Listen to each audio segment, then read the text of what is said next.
You know full well none of these people care at all about being inconsistent, and like bothering to argue with them like they do is a waste of both your and my time. Well, good news, fanboy. I'm not arguing with them. I'm arguing with you. I'm just so fucking tired of listening to these people's opinions like they matter. All right, everybody stop talking about vagina bones. We're talking about mana now. Oh, no. Is everybody looking at the stream? Because I prepared another previously on even worse streams for you all. Oh, yeah, boy. but it's gonna be on fucking... Oh, Jesus. Everybody ready? No, I'm not ready. I haven't opened the... Fuck, damn it, new computer blues. Twitch.tv/gogglebob blog. Goggle. Now I'm ready. I just got on my phone. Have a holly jolly manna. Have a holly jolly manna, because this is our Christmas special, damn it. So, oh Jesus! Oh Lord, this is a seizure inducing. I love it. This is what Secret of Mana looks like at 400% speed. This is a fucking like hazard for people with like photo sensitivity. Like, this is bad. I'm opening my eyes wider so I can see 200% of this. It's maximum mana. How about you just skip it because nothing of import happened? Well, no, remember we got like freaking Sierra. No, I don't. Well, then see, this is helping you remember. No, because I can't look at it because it's going to give me a headache. Well, I will describe it for you like alt text. Okay, go ahead. So we fought a witch, like that was fun for everybody, and the witch had a big spiky tiger, and then we rescued a mermaid. I'm gonna be real with you. I think that you need to give like a photosensitivity warning when you put this on YouTube. I can do that. Definitely do. I mean, it moves very quickly. And give it like a timestamp, like 20 seconds and a timestamp, like 20 seconds for people to notice it, and a timestamp for after this. Yeah, that makes sense. The fade out. Here we go. We're fading. And so then we're fading into what is now the new version. I mean, if I like, went what to if the old version, like ass? Jesus, sorry, what were you saying, Jess? I went to the effort of calling my local liquor store because their street signage was so flickery that I'm like surprised it has not caused a traffic hazard to this point. Noted cognito hazard. It's kind of amusing that a company that would be known for like DUIs is causing traffic hazards in a different way. Oh, so anyway, we are advancing past where we stopped before. Oh no, I'll miss out on all the stupid-ass Secret of Mana storyline. Oh no. Did you advance past it because we're going to go to the North Pole and meet Jack Skellington? We are going to the North Pole. Well, half of that's true. We rescued Flammy, and then we went to the ice world and whatever, and now we're here. So good day, like, and welcome to... successfully makes clear is that, like, Secret of Mana is really boring. Oh, hey, there's snow. So good day, and welcome to a land of, like, happy little walruses. Oh man, I love happy little walruses. Green, that is not a walrus. What the hell? Why is that walrus green? What sickness plagues it? I mean, these were walrus creatures that were enemies in Final Fantasy Adventure, and now they have a little town. It's nice. He's in a mana game. They got promoted. That itself is a sickness. So now we venture into the frozen north to have a holly jolly mana. Yay. With a big, I don't know another mana word to like have a big for the holly jolly Christmas song. I just don't. Have a big sword? That doesn't work. Have a say kitten. No, I'm not even gonna try. The icicle trees? The crystal trees or whatever they are? Yeah, I mean, the frozen north of this game is very scenic. It's sparkly. It is sparkly. The accompanying music is very, like, appropriate to sparkly Christmas area. I have it muted for obvious reasons, so I will just pretend it is the music from the Saturn version of Diamond's Dust Sonic 3D Blast. I mean, that would make the most sense logically. We like the Genesis soundtrack better. Just soundtrack is better, but the Saturn version is very Christmassy. Fair enough. Let's go play Christmas. So not only does Secret of Mana play bad, but now it looks like shit too. Yay.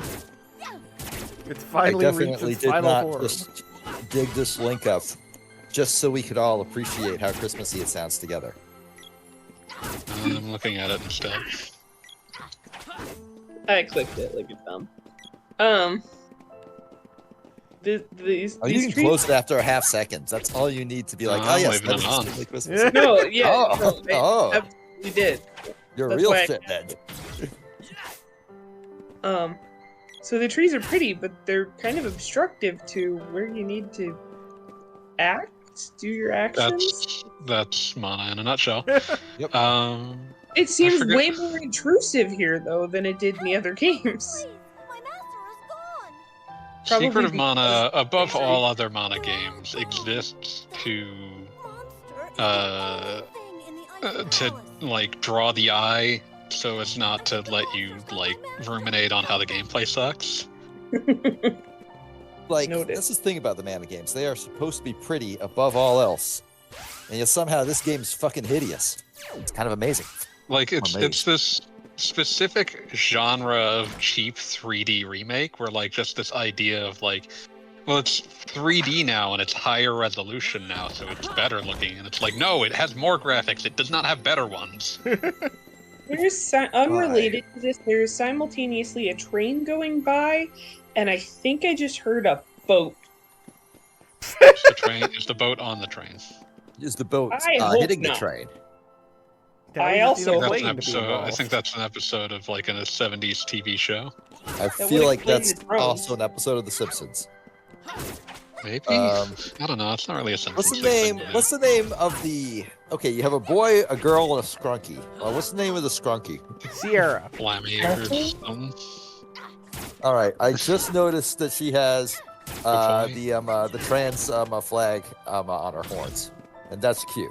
That's adorable. I think they're feathers, but I will accept horns. That seems appropriate. I don't know what you call like big chunky things coming out of someone's forehead other than horns. Antlers? I mean, she could have antlers. Antlers don't generally come out of the forehead, though. And also, I believe in this version, Sprite is officially a they, so that's kind of cool. All right, Yay. there you go. Representation. The three genders. If I only was any about of to these say it's for characters had three a genders, personality. apparently. Got turned into a moogle. I mean, I already described them as boy, girl, and scrunky. I feel like I could probably None of these- get 20 retweets on Blue Sky with that. None of these characters has an identifiable personality. That is not true. That boy is holding a sword, and the girl That's is not. not a holding sword. personality. I mean, I will state that for better or worse, the one thing they did do is with the new party chat feature, the 2 out of 3 characters have a personality now. Which of the two? Boy is still just kind of reacts to everything and just kind of like, well, that just happened, which I do not permit as an actual personality. He will be voiced by Chris Pratt in the next remake. This got weird. Which one's Chris Pratt? Fuck. The one that was like Mario and the Illumination. Oh, that motherfucker. Okay. For some Yeah. reason, I was It's a confusing him Garfield with in Chris the, Pine. other than the non-illumination Okay. movie. For some reason, I was confusing him with Chris Pines, who. There are Star like Trek. 5 Chris's that were all in the same 5 movies. Yeah. Chris Pine was in Star Trek. Chris Pratt was Star-Lord. Yeah. Okay. Okay, I can That see how makes there you already a understand. problem here. Not to be confused with Chris... What's the other one's last name? Hemsworth? Hemsworth, Evans. No, you're Chris. I was thinking Evans. Evans is So Captain many- America. Hemsworth is Thor. Yeah. So many Chris's. Generic white dude name. Got it. Too many Chris's. We're now banning Why are these Chris's. trees RGB? I don't like it. What? Okay. Talking about 3D graphics remakes of 2D games. I was watching a video. One of my every morning I wake up and just sort of dick around on my phone for a half hour before going, I guess I need to go to work. As we all do. And it was just a list of like, minecart levels in old video games. Sure, bullshit like that. The thing was, though, it showed the minecart sequence in Super Mario RPG for the Super Nintendo, and then the new version in the remake. And I don't know. There's just something. I feel like it just got all the charm sucked out of it when it had 3D graphics instead of like, being forced to do a shitload of stupid tricks to simulate 3D. Does that make any sense? I don't think that it's anything as nebulous as charm so much as like when you look at it in a Super Nintendo game, it's clear that it's impressive because it's not something you see that often. And when you see it in the 3D game, it's like, Jesus, this is just a sequence. Yeah, like, I guess. I don't know, I just really love 2D/3D trickery like that. Like, I think I get it, but I think that I would argue that for us, that's more the syrup of nostalgia on it. I suppose. Like, for a new person, like, I think that the issue would be that the sequence simply isn't impressive. I mean, because it's just like, everything's 3D, and it's not like there's no obvious point where it's clear the hardware is attempting to do something interesting. Can I just state that I feel like the minecart sequence, as much as I love that game, in the original never impressed me. Like, it was something that was advertised in Nintendo Power or something really cool, and then when I finally got to it, it was kind of like, y'all serious? Like, I can't remember if I played Donkey Kong Country at that point. Okay, so this thing has like either a snake or a rabbit head, kind of hard to tell. It's coming out of like a pineapple plant, and its body is a pine cone, and its head bounces. No, that was a pumpkin with spikes on it. That was a pumpkin with spikes on it. So whatever the fuck this thing is, I hate it. Kill it faster. Tell it I hate it. Tell it I hate it till you die. But yeah, that's Nightmare Fuel. Yeah, technically a green version of this we fought the first night, but it looked less horrible. Why are you like tiptoeing everywhere? I mean, you probably fought it like long after I stopped paying attention. Fair.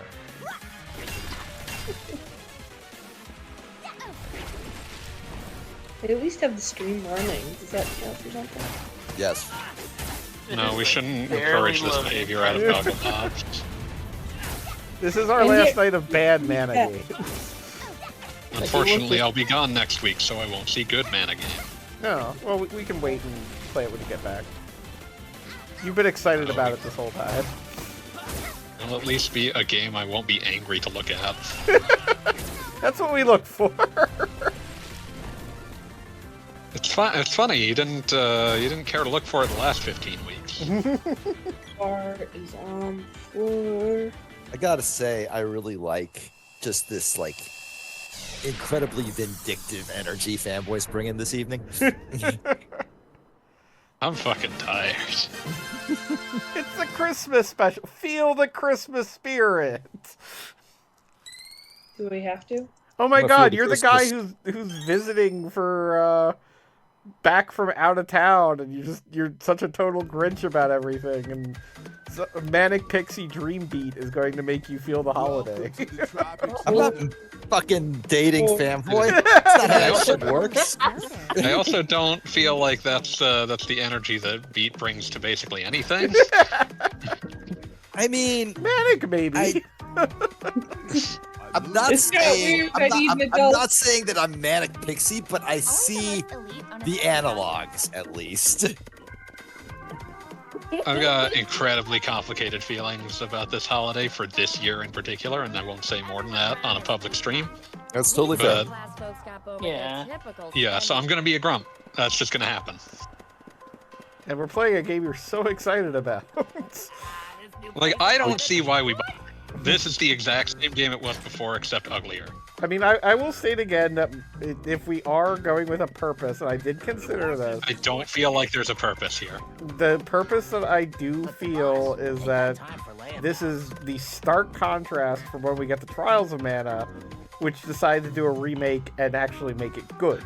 I'm just saying, we got that from Adventures of Mana. This is someone taking your, childhood, your ill-conceived youth, and vomiting it back into your mouth. Oh. So destructive. Die now. Look, there's a Legend of Mana character on a wall. Does that count? No, that just reminds me of a game I would like to play and not just watch someone play.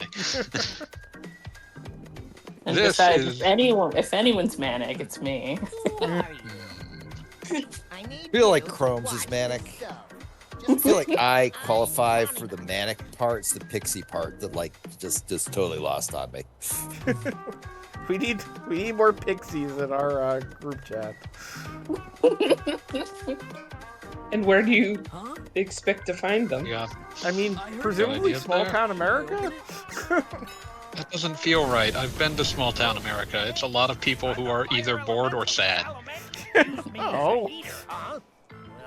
Hey, as long as they're not, that steampunk guy that keeps bankrupting people. What? Never Are you mind. talking about Elon Musk? Professor Incredulous? Steampunk Elon Musk? What? No. Elon absolutely thinks of himself as a steampunk. I Okay, don't. what's with the fucking Why? Superhero power? This is the lowest rent Doronjo I've ever seen. That's the word I Yep. was looking for. I didn't actually know it. The Serpent Army Going or to go- whatever. Yeah, you remember going how to we go were in a snow hide area and then it was really my nice shame. and green? Well, they had captured the fire elemental and were using it to keep the place warm. And we took it back, so now they're fucked, and this entire town just freezes to death, I guess. And we're living here in Allentown, but they're closing all the factories down. Have you ever actually been to Allentown? It is not great. Yeah, there's a reason Like that Billy Allentown. Joel was writing a song about how much it fucking sucks in Allentown 50 years ago. Yeah, There's and two then, Alan. and then I remember Allentown because we opened for Third Eye Blind. It was a weird week. I have questions. It was back in the day. All right. While I was refilling my glass, fanboy, I came up with a topic of discussion that we can have and just totally ignore the game on screen. This Christmas, before Christmas has even started, I have already gotten 2 beautiful hardcover volumes of Trigun and 3 volumes of The Boxer. And I've been reading them because they are good. I would say Trigun is exactly, what I'm familiar with. I don't think they was saying, oh, this is the definitive version. No, it's not. It's exactly the same as the original printing. They probably did some minor touch-ups. I'm sure they did, but page to page, I'm pretty sure I saw some of the little translator notes being exactly the same too. It's the same thing in a much prettier box. Which is fine because it's a beautiful high-res hardcover release. It's very nice. The Boxer, on the other hand, has been almost completely either rewritten or retranslated, Really? which surprised me a little bit. Yeah, it's never major changes. It's just the wording of certain sentences. Sometimes they're better. Sometimes they're just different. A few ones that just really stuck out like a sore thumb were ones where the original was just a perfect line and the new version is just a line. I don't know if I had not read the original, I would feel that way about it. Or if I would feel oh, that's a great one now. But sometimes it feels like they're using just one or two too many words to get across the idea, which is kind of a shame, honestly.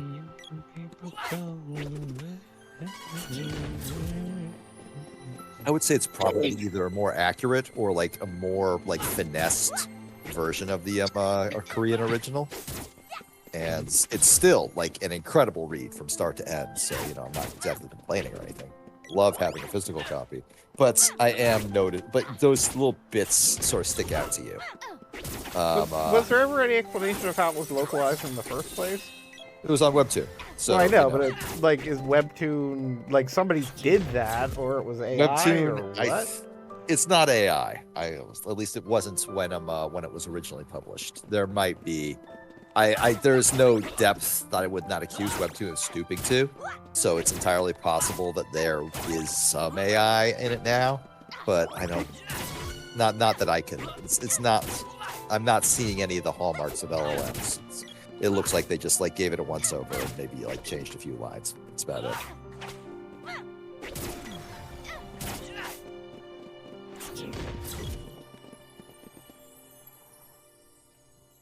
So one distinct thing about this remake, I'm just going to state, it seems like, again, with almost fanboy statement of like more graphics, some of the monsters are weirdly over-designed for what they were originally. Like these turtles now have like a complete armor set on, which, I mean, they're turtles? Like, you didn't have to go nuts with that? Okay, like, of the, like, enemies I've seen, the turtles are, honestly, I would say one of the cooler ones. I don't hate that. You know, give them, like, a little flourish on the underside of their shells. That's fine, whatever. I'm not going to whine about that much. I'll whine about other shit. There's no lack of things for you to whine about. I'll whine about other things. I mean, like, this shit started in August, Goggle Bob. August. We have taken multiple breaks and you know it. Yeah, to do good things. And then we once... did. I was rewatching the Bloodstained thing the other night. That just happened right now. When you push the button, and, like, instead of, like, there being, like, a little animation, or, like, you know, like, oh, maybe it's a door that opens behind it. Oh, maybe the wall fades away into nothing, like it was never there at all. No, they just reloaded the room and with different graphics. That is worthy of condemnation. You gotta put a little bit of flourish into it. But the turtles look good. The turtles are fine. Yeah, we're not saying good. They just look fine. Yeah. They are inoffensive. Turtle gonna turtle. Teenage Mutant Ninja Turtles. Heroes in a half shell. Turtle power.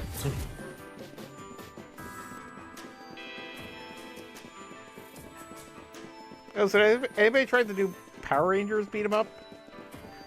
Nope. Okay. Well, that was a dead end. I'm sorry for bringing it up. No, don't be. Any other Power Rangers beat 'em up. Look, the simple fact of the matter is, I have the Mutant Turtles hold a special place in my heart. I have a favorite turtle, as we all do, I assume. Yeah. But like, and it's Michelangelo. Obviously. But like, I don't have any feelings about Power Rangers at all. You were a little old for them. Yeah, I was, you would have been just outside of the range. I mean, I like them by sheer virtue of having a giant robot. Like, that counts for a lot in my life. I wasn't that far out of the range. I think the first like movie came out when I was like 8, but I guess I was still out of range. I mean, I feel like there's a certain age, like I definitely experienced this when Beast Wars came out, that like you acknowledge something as childish and you have to vocally and obviously be against it because you're not childish anymore. Here's the thing, though. I absolutely didn't do that. I did that for other shit. You would have been Power closer Rangers, to 10 when the movie came out. I did that for other shit, but for Power Rangers, I was just like, yeah, sure, I guess that exists. Whatever. I mean, not everything's gonna hit everyone. Yeah, Yeah. I think I just sort of like glossed over it. Interesting. You know, I definitely was the exact age for... Oh no, Power Rangers is stupid. I mean, it is stupid. Let's not get ourselves. It is objectively and provably stupid. Calling Power Rangers stupid is simply a statement of observable fact. But, like, you know, I wasn't going to be a dick about it. See, I was the exact age to be a dick about everything, because I was a child. That's what they do. Also, it probably had the sickest intro music of anything ever put on TV ever. I mean, you might not be wrong on that one. Yeah. I remember watching my for some reason the movie got put on like a couple Christmases ago, I think. The recent expensive looking movie. Oh, that somehow one, also looked extremely cheap. What? It's every movie now. Yeah. That one. And like it was just sort of like playing on the TV. I think someone was watching it in the room, and I was in the room, I think playing just my Switch and just not really paying attention. But like as the movie went on, I was like, okay, they're gonna play the theme now, right? They're gonna play the theme now, right? They're going to play the theme now, right? Because in my mind, the only reason you even make that movie is so you can have the guitar solo happen at exactly the right moment. If they just nailed that, everything would be fine. And then they're fighting the giant robot at the end, the Kanye West's Power, and I'm like, did I miss a memo? What is happening here?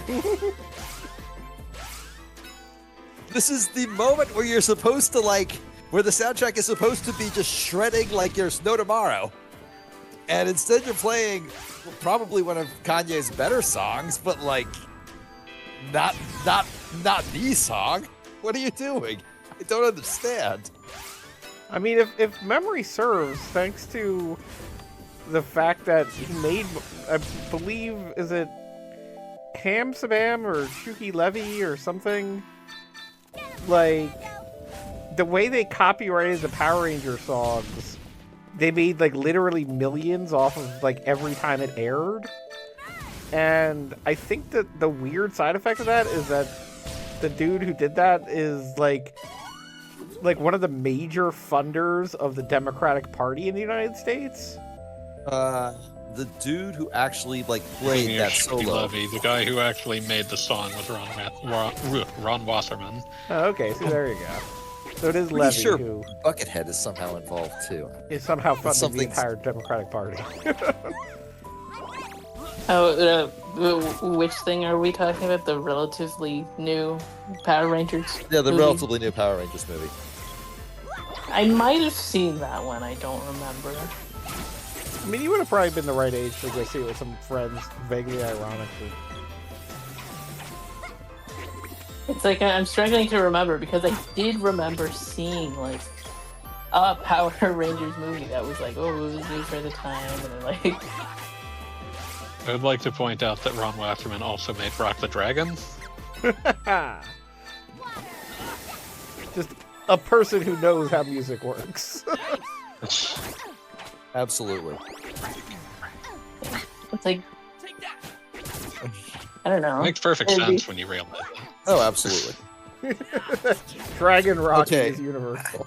I am seeing that the guy playing the guitar on the Power Rangers song was in fact Buckethead, who is just a beautiful soul. At least in the later recordings, the original one was done on synthesizer.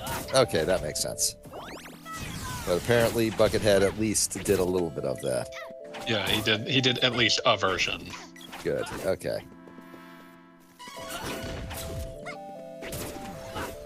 Alright, so here's a weird, completely off-topic question. What temperature do y'all keep your thermostats at? 75. I was about to say, Pete doesn't get to answer. I live in goddamn Florida. I'm doing my best.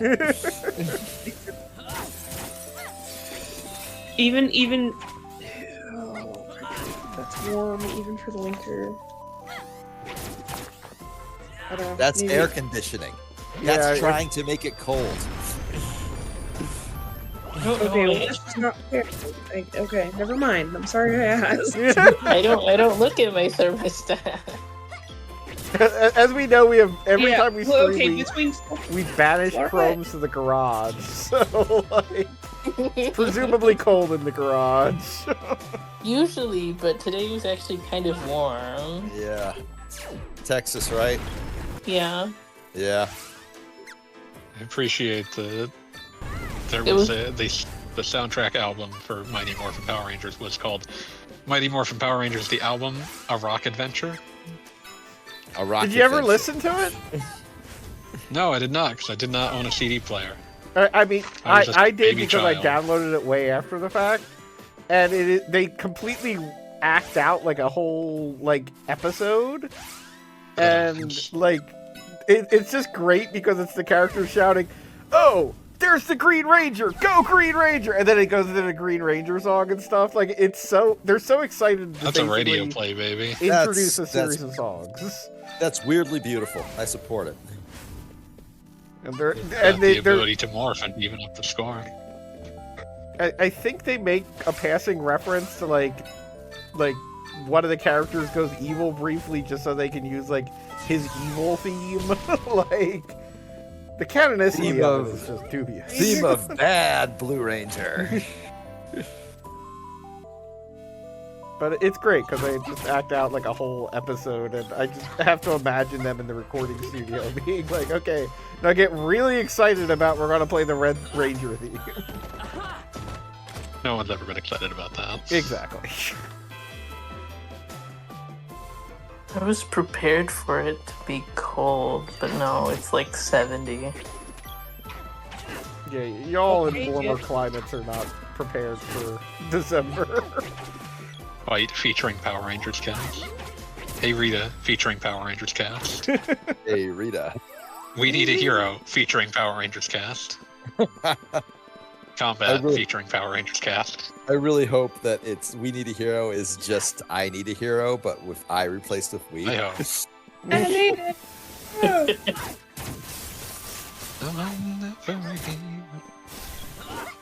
Let's go Green Ranger Go featuring Power Rangers cast. Gotta be fast and I don't even remember what this song. Lord Zed theme featuring Power Rangers cast. Lord Zed. The first 2 times you said cast, I thought you said cats, and I was like, what? These are the Power Rangers cats.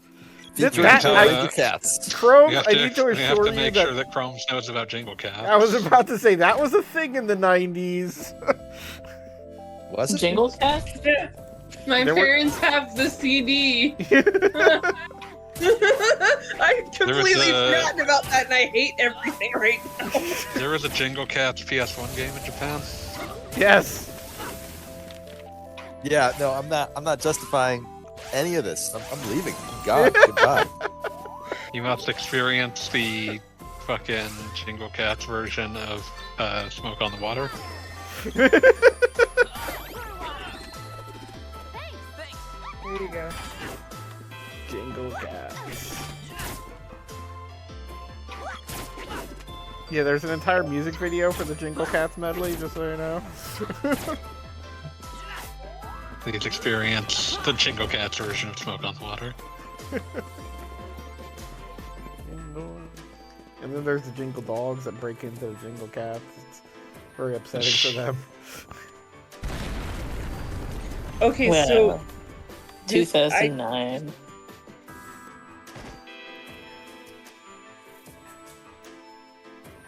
There's apparently a Jingle Cat topic.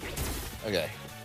I'm back. I want to talk more about the box set, which I have the first 3 volumes of in my hand right now. I assume. So here's the thing, right? The webtoon format is bad, just intrinsically, right? Vertical comics just are not great. I don't like them. It's also ironic because I remember how so many webcomic people in like the late 90s and early 2000s were like, the infinite canvas of the internet, we can do anything. Yeah. And it just all congealed into frickin' webtoons. Here's the thing, though, right? It doesn't have to be bad. There are moments in... I've read a couple webtoons, and I didn't hate all of them, which is surprising to me, especially. Some of them are actually quite fun. But one of the things about the Boxers, while reading it like in the webtoon format, it has the whole infinite canvas, just vertically oriented, scrolling forever, blah, blah, blah, blah, blah. Right?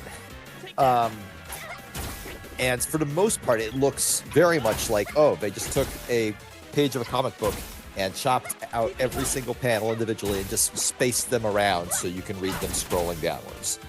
For the most part, this is very obvious, but there are some parts of it that are just absolutely gorgeous because they say, oh, wait, we're vertical. we should do something with that. And then they actually do something with it, and it's owns, and it's awesome. Must be hard to do much with the printed version. Yeah, much harder to do with the printed version. Like, there's a couple like cases where the like vertical, like where the original like digital version just plain straight up cheats and takes what would be a 2-page shred and just like puts it like on its side, and you just sort of have to tilt your head looking at your monitor. It's bad, but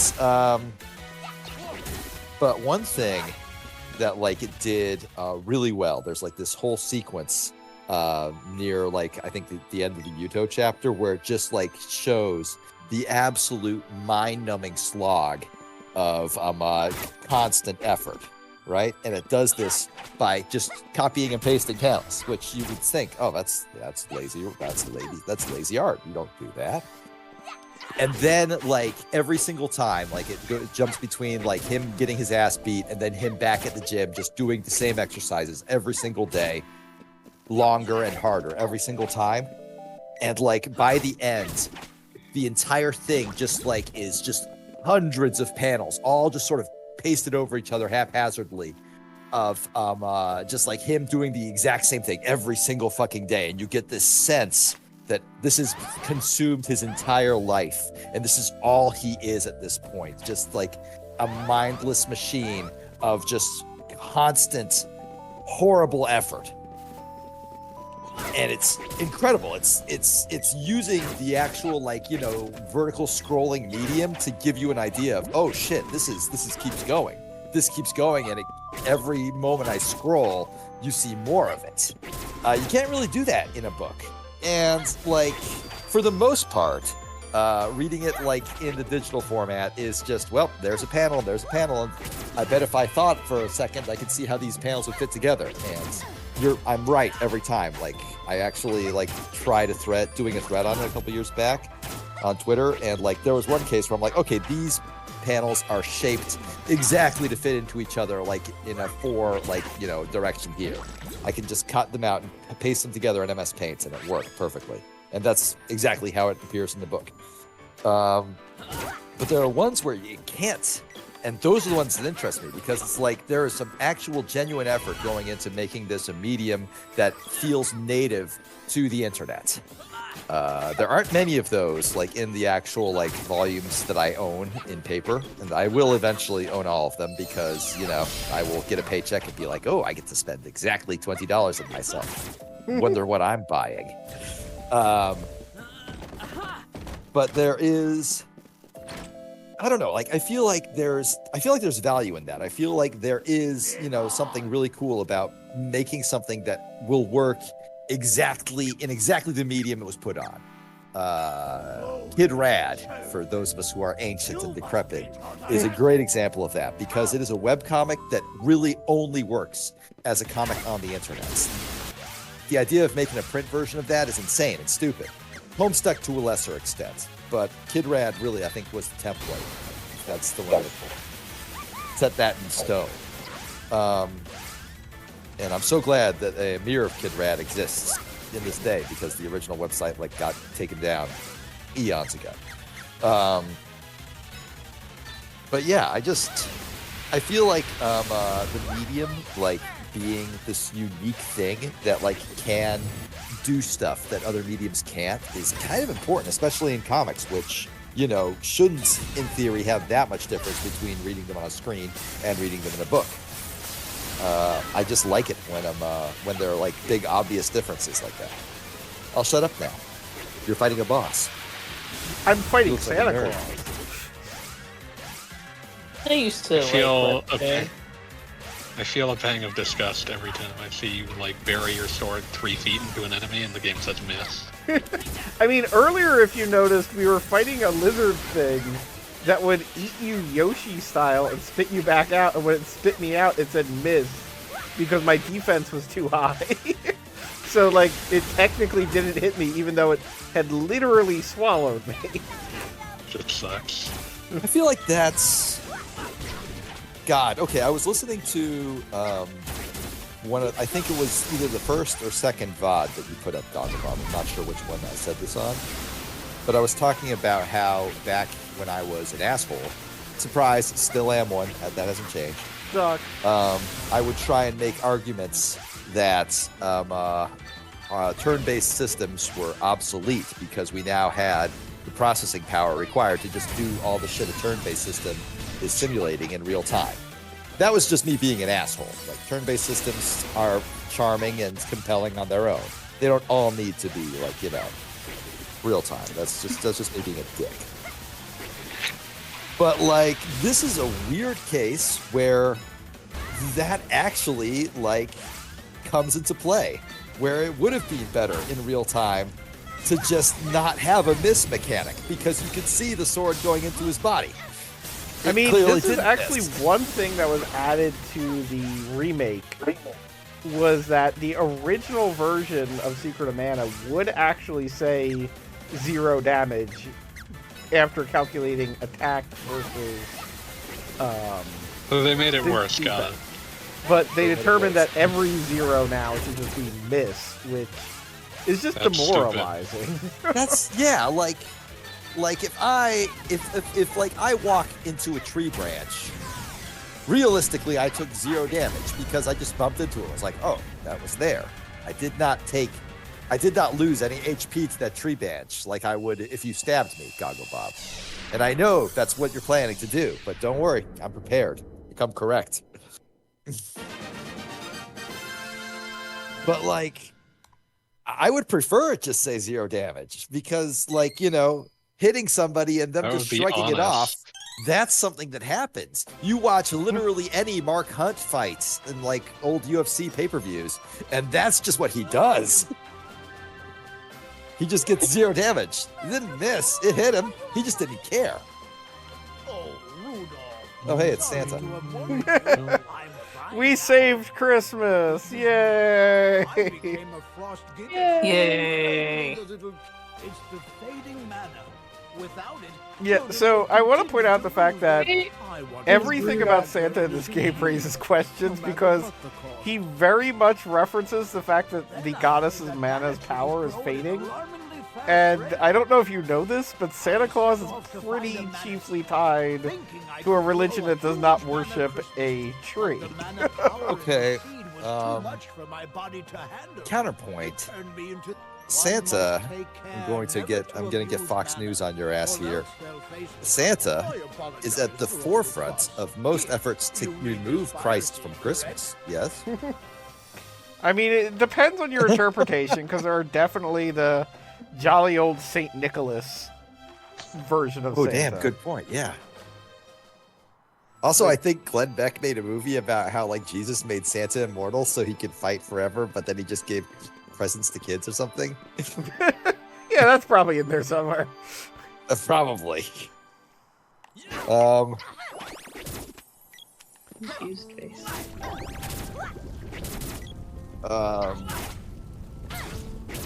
Let's see. I feel like Santa is secular enough that you can drop him into a fantasy setting and just say it's Santa, and everybody's like, "Oh, hey Santa, what's Santa doing here?" And I feel like the best example of this is in The Lion, the Witch, and the Wardrobe by extremely Christian author C.S. Lewis. I was about to say Santa's definitely Christian in that. In a setting where, while extremely Christian, Christ does not exist because Aslan is the Christ allegory. Aslan does not worship Jesus per se, he is Jesus. I was about to say, he is Jesus. Exactly. So Santa cannot be there to celebrate the birth of Christ in Narnia because there is no Christ in Narnia, there's Aslan. Interesting interpretation. I would claim that Jesus has sort of like a... I have vaguely thought of this in the past, and I would say that it's kind of a God help me, like, multiversal situation where Santa just recognizes Aslan as Jesus in this version, and he's kind of vaguely aware of that. I would say that's true. I would say that Santa, much like the devil, exists in all realities at once. Yeah. So like for him to like exist like as Santa normally, like in our world, because Santa is in fact real and strong, and my friend. Yeah. Obviously, like he is here in celebration of Jesus's birth, but in Narnia, I don't think Aslan has an established birthday, but like Christmas is still recognized. And in case you didn't realize from the name, here's a hint: it's Christ. Christmas is recognized and celebrated in Narnia, meaning that the people of Narnia, who I guess are mostly just animals, the animal people of Narnia, do in fact recognize human Jesus in another universe, one that cannot be reached through normal means. You can't drive there, but you have to go through a magic portal to get there. I was about to say, the kids definitely live in Jesus land.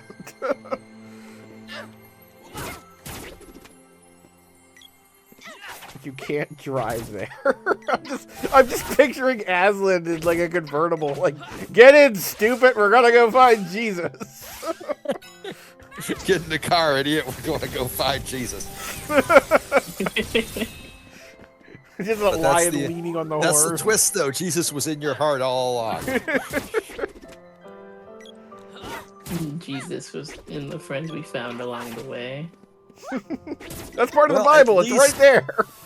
At least, by my estimation, 60% of this chat are in fact like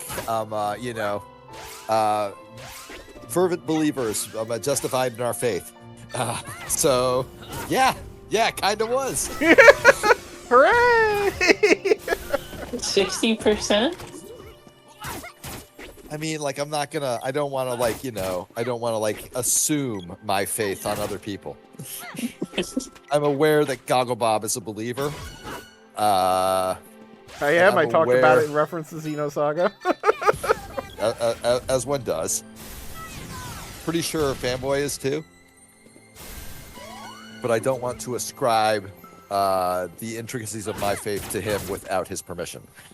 So I said 60% instead of whatever the actual number would be, because fuck off, I don't care.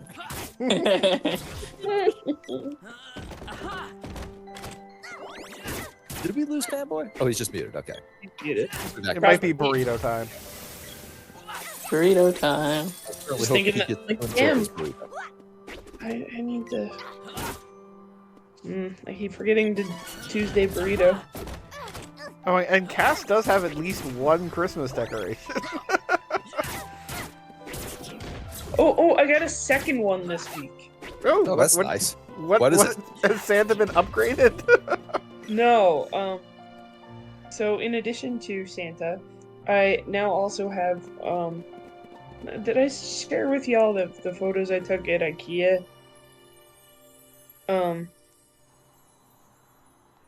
Basically, someone shared with me.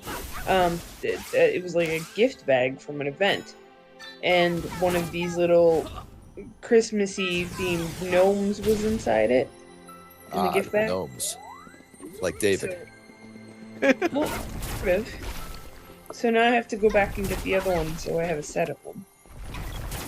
Somebody gives you a gnome as a gift, and all of a sudden you gotta get a full set.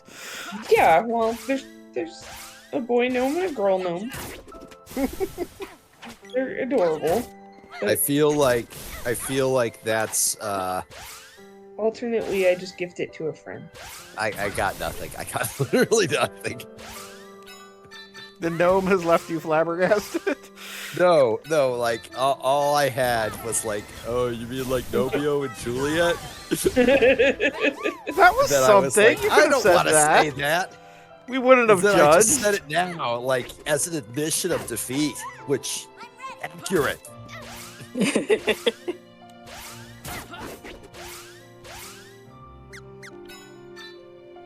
Oh, so one other way that the game is now worse is that in the original Secret of Mana, you could queue up your characters to, like, do something, even if they were already taking an action. Like, you tell Girl to heal Sprite, and, like, when you get around to it, just make sure you heal this character. And in this, if a character is taking an action, you can't select them to do anything. You just have to wait for their action to end. And hopefully the character that you want them to heal or something is not dead by the time that their action is over. God.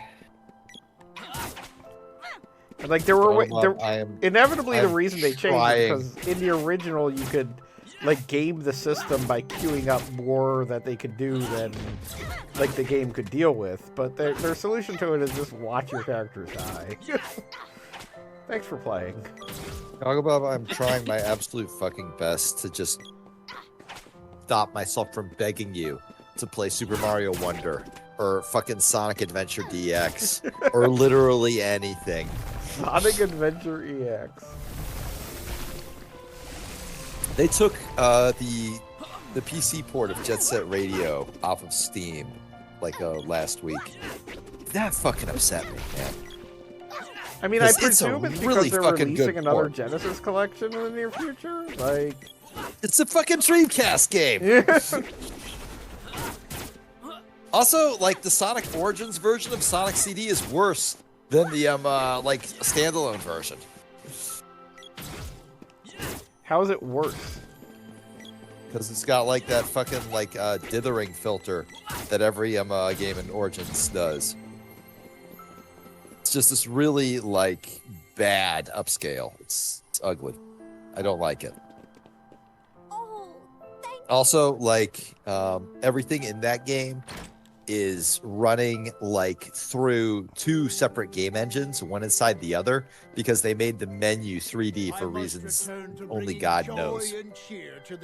Just a massive resource hog. I don't know why they did it. Well, we rescued Santa. He's back in his house. He says ho ho ho. All is well. Yay. Thank you. Thank you, Crows, for enjoying the season. I wish Fanboy wasn't muted because he alone would understand what I'm about to say, which is contemplate ho calming behavior. Well, there goes the joke I was gonna make.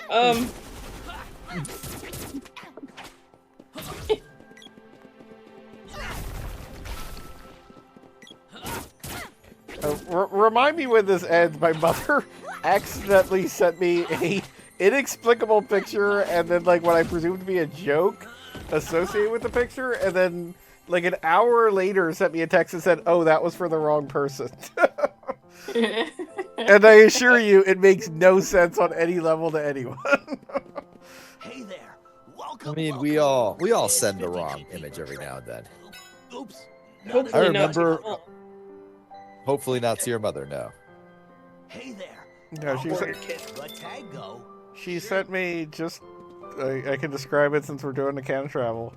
It says, the meeting ended, the hose arrived, and there's a hose on a table and 3 chairs. Like a garden hose. And then it says, oops, I sent this to the wrong person. The meeting ended, the hose arrived. It's hilarious, right? Well, to explain what I said earlier. Oh, who's that? Who's that? Oh, it's Ample Vigor. Ample Vigor can explain it better, actually. Hey, Ample Vigor. Yeah. Contemplate ho calming behavior. I am contemplating ho calming behavior now. Yes. That's stopping all fuck shit. Well, now our Christmas specials raise a bar. Like I didn't say the F word like 40 fucking times, man. You might not have, I don't remember. That's because I say it so often, it's no longer notable. It's dizzying. It's not even punctuation anymore. Yeah. And the person who goes with this will probably give a count. Takes more than that. Inevitably. I feel like it would be cruel to like force Gogglebob when he's doing the write-up for his website to count all the times I cuss. That's just... I just don't want to subject him to that. We don't need to do that. That is... What the fuck is this asymmetrics thing going on Blue Sky? It's like, you're not following me back. I'm like, motherfucker. I'm pretty sure that is 100% a manufactured outrage because, Is the that person. even an outrage? I will point out that the person who everybody is quote dunking on says that people have DM'd me about leaving this website. Nobody in the fucking history of any social media website has ever privately said to somebody else, "Oh, I'm leaving this site." They make like 17 posts about it and then change their And then they keep profile. posting. Like nobody's ever like then they- quietly DMing like, "Hey Beat, I think I'm gonna go back to Twitter." Like no, it's like, "Hey fuckos, I'm going back to Twitter." Like we just had a thing about this. No, it is like leaving. It's like moving away from New York City. Yeah. Like people do not simply say, "Yeah, I'm leaving New York. It just doesn't work." No, they call up they pitch magazines. Like, you know what I'm going to do? I'm going to move away from New York City. The magazines go, "You're leaving New York City. This is incredible to me." I like to call it New York shitty. And also Applause like for leaving New York, if people actually were leaving Blue Sky for Twitter, that's all anybody on Twitter would be talking about. Kind of like when somebody leaves New York and all they talk about for 6 years is how the pizza's different. Like, I don't know if you know this, but the pizza's different back in New York. The pizza, it's different. And Oh the my bagel. God. Don't forget the bagels. Oh yeah, you can't get bagels here like in New York. No, not like in New York. They're Oh my God. not New Little York. Scott. So it's Twitch dot what? Gogglebob. I'll just link it. Don't worry, man. Yeah, Gogglebob. blog. Goggle Blog. Bob Just blog. That is not the image I wanted. That is not what I wanted to post. I hit Control V, and instead of posting the link, I posted a picture of Buckethead. Which, you know what? I would say that's an improvement. I was expecting the Bigger. centaur porn, Please but the just- Buckethead is also possible. Wait. Please enjoy this picture of Buckethead instead. Oh my God, yes. The clip of Val Kilmer like chomping at Tom Cruise. Yes. We're goosing it. Yeah, no, I was having a moment when I saw that because it's been so long since I saw Top Gun that I honestly forgot that he was in it. You're right, Ice Man. I am dangerous. I saw Top Gun and Top Gun Maverick in the same week for the first time in both cases, and surprise, they're both very good movies. Like, they're very entertaining. They're fantastic. By the time you reach the end, you're like, damn, I really enjoyed that. I love they make Who'd have guessed? I love they make a nice motion picture of this quality. It's nice when a movie is good and doesn't suck. In a while. I will also note that, as has been pointed out by smarter people than me, the latest Top Gun Maverick does not ever actually name who we're fighting a war against. They're just kind of generically the enemy. They really are. Apparently, like, if you do like the research and pick up on all the hints, it's Iran. Well, yeah. I love that you have to do pick up on the hints, like where the Simpsons are located. Like, it's a little Easter egg as far as who we are actively killing. No, there is a major plot point where this enemy nation has the last combat-ready F-14s on Earth. And there is only one country in the world that would both fight America and has F-14s, and that's Iran. There you go. Simple process of elimination. Come on, Bob. You can do this.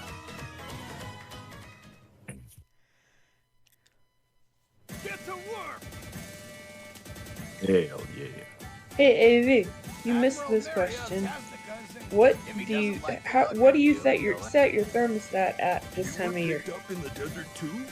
68. Okay. Where are like you?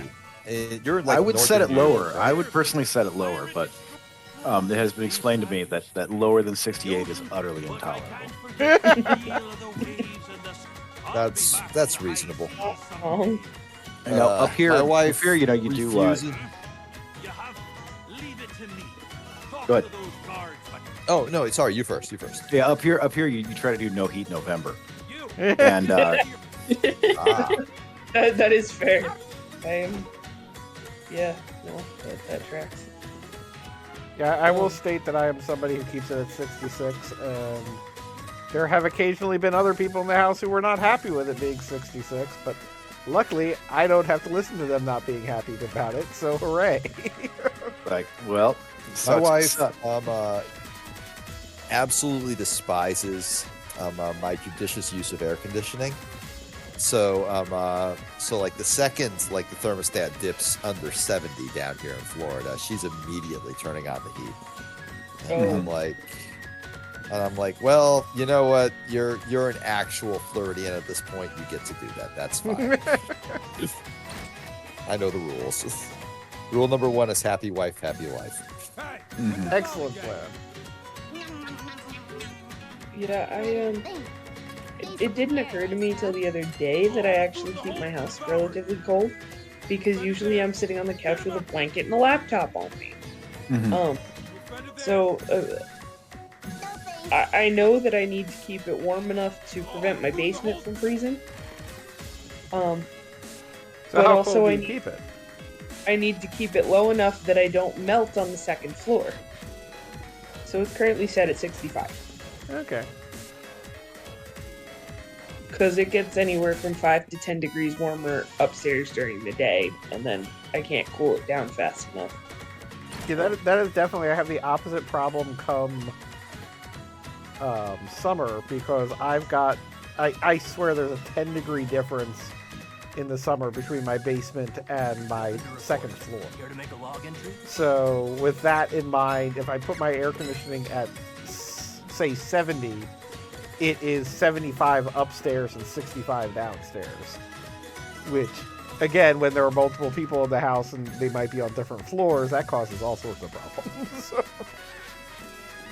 I will say the distance from your basement to your second floor is the same as most normal people's first to second floor.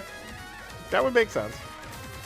Yeah, so there's definitely a difference as I come down the stairs in the morning, as to where the heat, the cold air settles. But I don't need it being like 85 degrees on the second floor while I'm working. So, but yeah, it just made me curious. I'm like, okay, everybody on here seems to be all over the place. What's your thermostat set? And I thought 68 while I was growing up was freezing. So, how my life has changed. We were all someone else once. Well, to be fair, that was also a forced air. I wish I was like you. I have radiators. You're back. You missed when I quoted your incredible line about contemplating calming behavior.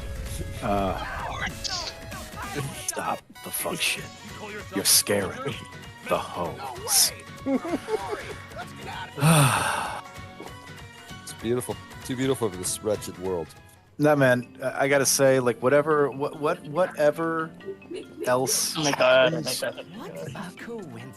Hood Jujutsu Kaisen is out there. Yeah. Exists. And we're just gonna accept it. That's all we right. We just have to, like, you know, it is good that these things exist, and we can better ourselves, because we know we live in a world where good things can happen.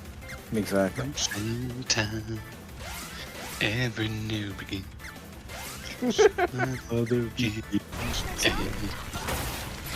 I know who I want to take me home. Hooray! Generally in favor of muttering 90s alt rock to myself, so that's just gonna happen. Yeah, in favor of that. Planes here. It was in an We event. did Down with the Sickness come out. 2000. We're spared. Yeah, that's definitely 2000. That's like proto new metal. Yeah, that is. We are spared the cry of wah Nearly impossible to make that noise with a human It really throat, so I is. respect it. I remember one time, years and years ago, when we were like fucking around with like Smiler and like that side of the game.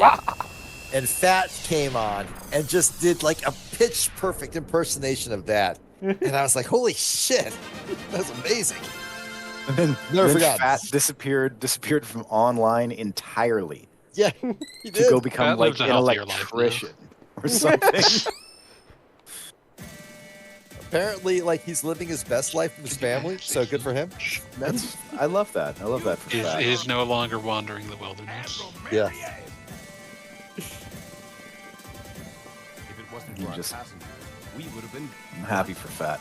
You know, As we all Every should so be. often, Kishi will repost the we'll repost the secret baby link. Secret baby link? Oh, you don't know this, Amy? I don't know this one. I will. Give me 10 seconds. I apologize. No, you gotta remember. You gotta remember. My Fat deep lore is almost entirely through is almost entirely through knowing TK Flash. Oh, that's fair. Unfortunate. Like you should. It's a shame when people don't get to know Fat personally. No, Fat and I would like fuck around on Twitter or whatever. Oh, naturally. Yeah, as is good and proper. Now I'm just like just like talking, I don't know. My just trying to think about. I'm talking with my wife about how like you just reach a point in your life where you realize that the way you interact with people is just unsettling and off-putting to the average person, but to a certain minority of persons, like it is great. They will seek it out purposefully. And it's like, okay, that's fine by me. I can make peace with that. But it also means I'm just never gonna be like you're just never gonna be a person who is like, for lack of a better word, very popular. But luckily, we're not in high school anymore, so it's all right. Welcome. I don't know. Everybody Yeah. likes to be liked, you know. Everybody likes to be liked. Popular. It is good to be It's liked. kind of rough because we've lived up here for 4 years now, and I don't think we have any local friends. Anything else? Really? Come again. Because it's just like you interact. Well, as a parent, you primarily interact with people your children interact with, and They're There not it goes. I've been waiting. and so it's just All right, AV, I have dropped 2 videos into general. Please view at least the first one. The second one is optional. all right. I'm here. I'll watch them both. Why not? Video It's only games, 30 That's your seconds. Christmas gift. Yeah, I dig it.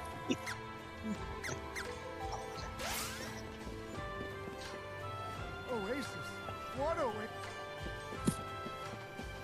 You've brought back the mana seed. How can Unrelated. Yes. Berry walnut? Freeze-dried?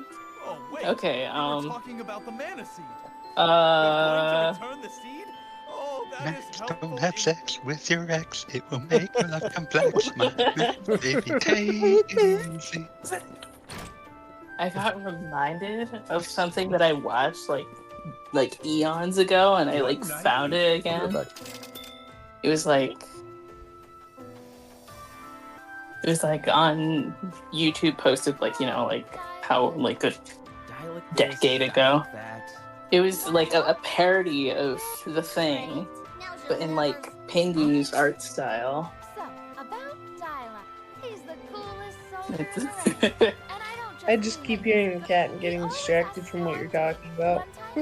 I'm now imagining. I'm sorry. I'm having like a horrible brainwave from 2 unrelated things that have flown past my radar over the course of this stream, and now I'm imagining like a Jingle Cats version of an erotic album. Oh yeah, that's what we need. Oh Why yeah, by is the your way, brain doing this, fanboy master? No, man. Erotic just tells us what we need here. And Erotic. sometimes it's valuable advice, like Max, don't have sex with your ex. Sometimes it is a plaintive, just a recognition, I think, of the tragedy of human interaction. Of like Fritz love my tits. I don't think I've ever seen this site. Uh-oh. A little sprite's Because like Fritz love my tits hits its emotional climax, like with like the minor key, like, oh Fritz, I know you love my tits. And she's just very melancholy about the whole thing. Well, that one direction. I'm glad that Fritz Love My Tits is one of the erotic songs with a Wikipedia page. I feel like it's part of like the erotic epic cycle. I mean, see, I feel like Fritz Love My Tits is very. I'm not gonna say shallow, but everything you need to know about Fritz and the tits is right there in the title. Right? Yes, but I'm glad that also... this is like a 2-paragraph long description of what's happening in the music video.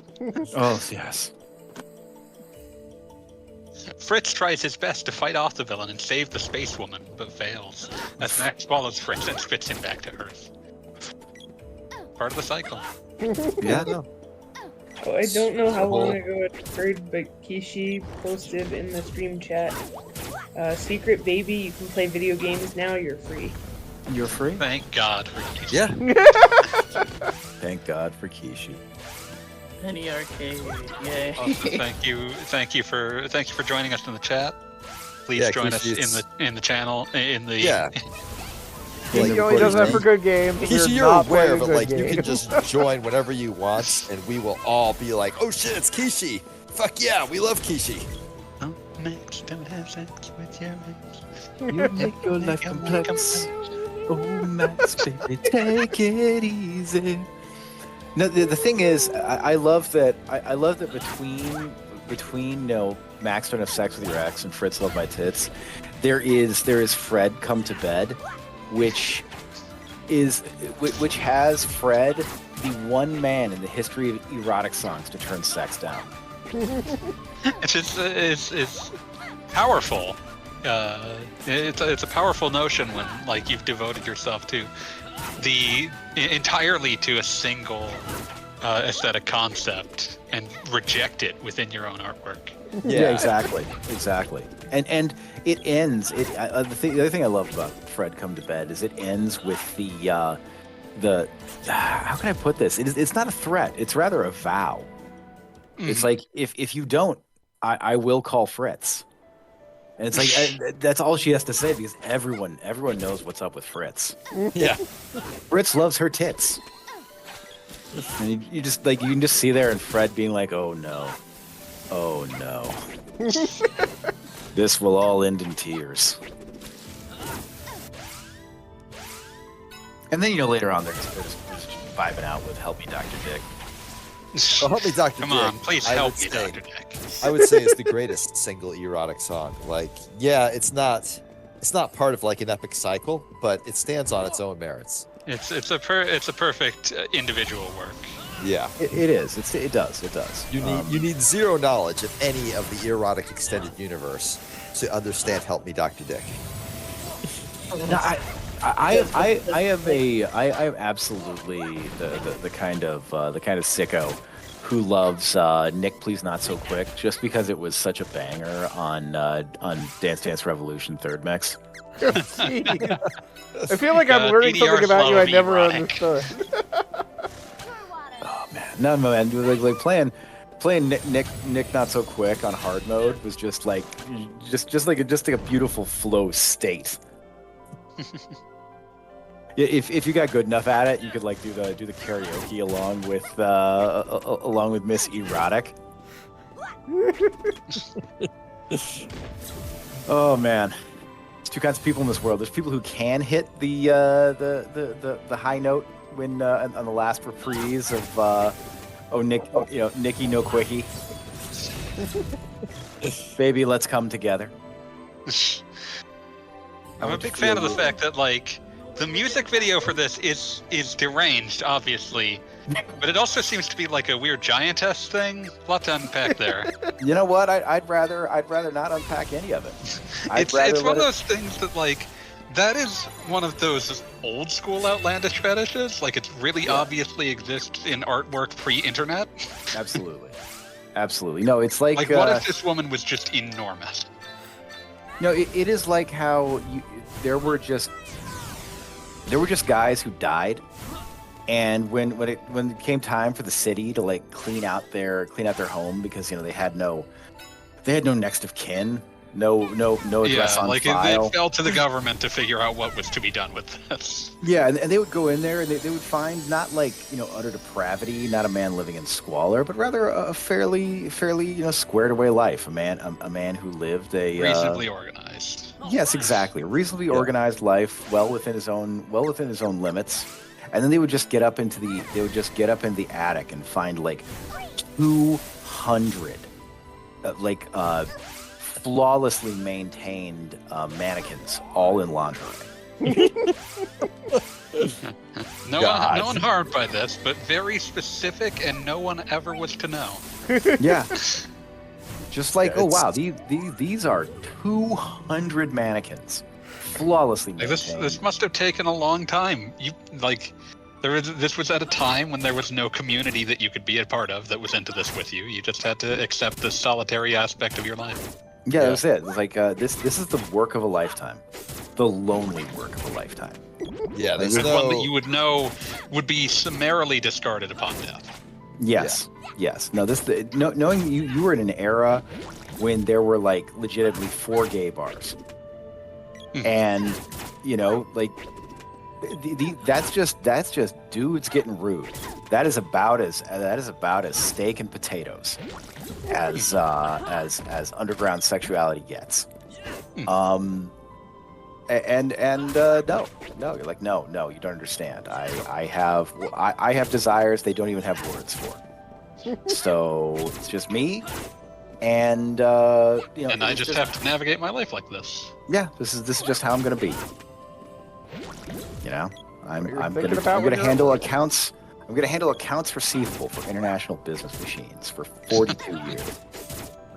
And it will pay nicely for me to be able to have this hobby without having to have like any other resources at my disposal. I mean, mannequins aren't cheap.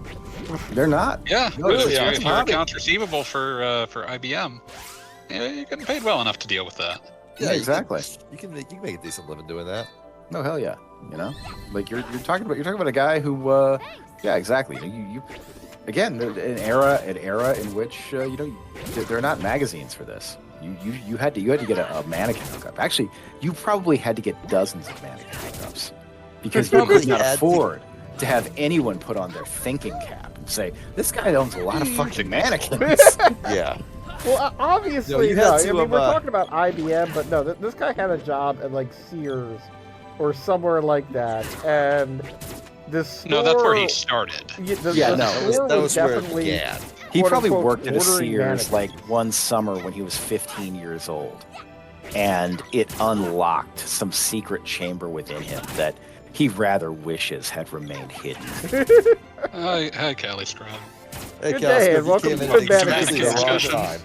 Is this the Secret of Mana remake? It is. This is the Secret of Mana. You can tell because it sort of looks like Secret of Mana if it looked like ass.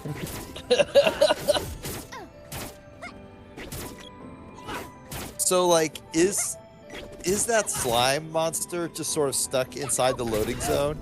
No, that isn't a loading zone. You can't see shit. Okay. Yeah, they're that's fucking irritating. Fix for this was to just have your outline be there. But not the monster's outline.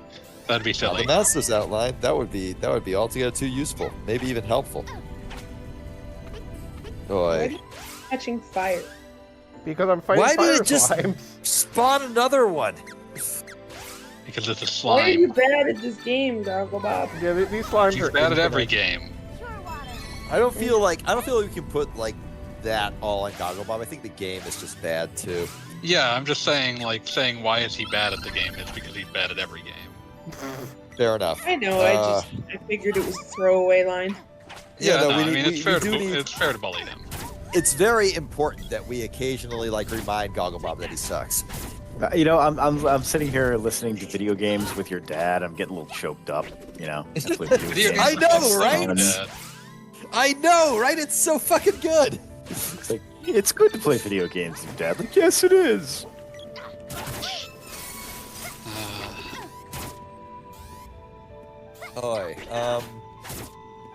I'm not any kind of wise man. I'm not any kind of great man. I'm just a dad trying to make it in the white man's world. The entire song is based... police truck. That entire song is based off of some ancient quote about how the weekend my dad died, me and my brother beat all of Bubble Bobble, and then went and placed it on his grave. And this is the world is a cave full of monsters. Let's ascribe more to Bubble Bobble. Beat attempted to beat I Want to Be the Guy 6 times, got to the guy in basically all of them, and never finished it. Okay, first of all, the guy is fucking difficult. He is. Second, but so is everything else in that game. That doesn't stop you. Yeah. No, the guy is very difficult. The guy's a pain in the ass. Okay. Secondly, whatever. Fuck you, man. The simple fact of the matter is that playing I Want to Be the Guy is great for a stream because any individual room in that game can be beaten, and you feel a sense of accomplishment for it doing it, and it makes for halfway decent watching, right? The guy is just a fucking slog. Which one's the guy? Oh, Infants of the Guy, Labyrinth of the Guy. Yeah, exactly. It would take the final guy. Any individual room in I Want to Be the Guy would not take me more than 30 minutes, right? So there is still a sense of forward momentum. The guy, probably just beating him would take me 4 hours. That's fucking boring. It was just always funny that you'd always go back to it. It's a fun game. It's the end of the game, though. There's no other final point. Incinerator of the Guy. I enjoy the I Want to Be the Guy unironically because it's fun. I love the stream I Want to Be the Guy remastered. Something that jumps out at me is how beautiful the Chips Challenge aesthetic works for I Want to Be the Guy. It's brilliant. You're very right. Also, Chips Challenge 2. Chips Challenge. I've never played Chips Challenge 2. I just remember that Chips Challenge because it only came out in 2017. Oh God, that's amazing. I will say, the first time I played Chips Challenge, I was at some friend of the family's house. I was I guess 13 or something, and I played the first level and was oh, that wasn't so bad. And 20 levels later, I was absolutely enraptured, and my mom and the family friend's mom were both sitting by the computer going, okay, maybe if you do this, this, and this. And I'm no, we know that won't work. Maybe this, this, and this.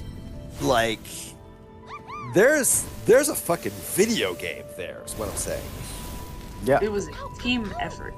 It really was. Chips Challenge is just beautiful because it's the video game that every manner of normie just falls in love with. Yeah. What the? It absolutely deserves that too. It's good. Extremely easy to pick up and play. Oh yeah. Holy crap! Absolutely. It's on Steam. Easy to learn, impossible to master. Man, the guy is just a tough fight. Oh yeah, absolutely. It lasts forever too. It's 5 phases, and if you fuck up at any moment, you're dead, and you got to start over from the very beginning. See, I don't know. Yeah, Chips Challenge 2 on Steam, along with Chips Challenge 1, was originally completed in 2002, but not released until 2015 due to rights issues. That's wow. That's crazy. You know what I gotta say? You know what I'm learning from watching this? I don't want to be the guy that badly. Yeah, that was. I mean, that was like, basically my thing. I enjoy like any given screen, and the guy is fun. The guy itself is just agony. I don't really have I have like the will to like beat any given screen, and I want to be the guy. I do not have the will to beat the guy himself. It's just too much. Oh man. Fuck, this reminds me. I cannot tell you why this reminds me, but it does. So, you know, I broke down and got the fucking Genesis and N64 and Game Boy Advance like add-on for my Switch. Yeah, those are fun. Yeah, you know, that's great. And the great thing is that like the Genesis collection, because it's not actually curated by like Nintendo people who are being really precious about their back catalog. They're just shutting up and playing the hits, you know? And also Alicia Dragoon. And also Alicia Dragoon, for reasons that are unimaginable. It's like, when there's like, oh, fucking Landstalker, you know, fucking, you know, this, fucking that. Like, Treasure of King Noel. Fucking... The big issue with any given Genesis Hedgehog. collection is that they've kind of put in everything that anyone would actually want. So every time they try to do a deep cuts collection, it's the ooze. And it's like, oh, maybe I don't want this. Yeah, it's like, oh, this is not a great, I don't know. I got part of the Help Me Dr. Dick music video involved him killing Dracula.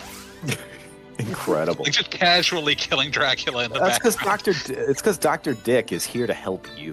Dr. Dick is like less just a doctor and more like a superhero. But here's the point. Here's the point of what I was saying. Is one, it was great to see all these like legendary titles that no one fucking played when they came out. Like if everyone had played Landstalker, who said they actually played Landstalker, it would have sold more copies than the Bible. Landstalker legitimately sold like 8 copies. Hey, right? let's not discount the fact that the Sega Genesis was at the height of the ability to rent a video game. So, like, that was definitely a thing. I still don't think that accounts for it. I never saw it at a rental store. No. I Landstalker. never saw Landstalker anywhere other than the Why is Batman in this music video? top 100 games of all time, actually. So, but the key here is I was thinking is I was like, oh fuck, they got Musha, like. Fucking Oh Musha, shit! It worked. Oh, Kishi's here. Hey, Kishi's here. It's like they got fucking Musha. You know, they got the fucking It's a Christmas what is it? Yeah, it is. And I play Musha. It's like, wait, Musha is terrible. I'd like to also point out that Help Me Dr. Dick correctly has, when it just shows Godzilla attacking, you can just see in hiragana, Taskete. Help me, Dr. Dick. Taskete. Nice. Oh man. Stop watching Kishi, the stream how are at least you? 20 minutes ago and you're still talking about erotic? Yeah. Why would we stop? Certain things never end. Certain things just never end. Goggobob has been subjecting us to Secret of Mana for, I want to say, 800 million years. And not even the one with the good dot art. We have watched like mountains rise from the sea and then crumble into rubble, and he's still playing fucking Secret of Mana. He just now got He's past still the just sand. standing there. Fucking Tito Ortiz. I'm sure that Randy's Secret of Mana is only like internal thoughts are Randy. Randy. Randy. No, the human Pokemon. Tito. Like, it took me a second to remember that his name was Randy. My first guess was Ralph. No. I could see him being If I knew a Randy Ralph, I would be so angry that I knew a guy that I thought it was Randy Ralph. No, I just thought that his name was Ralph.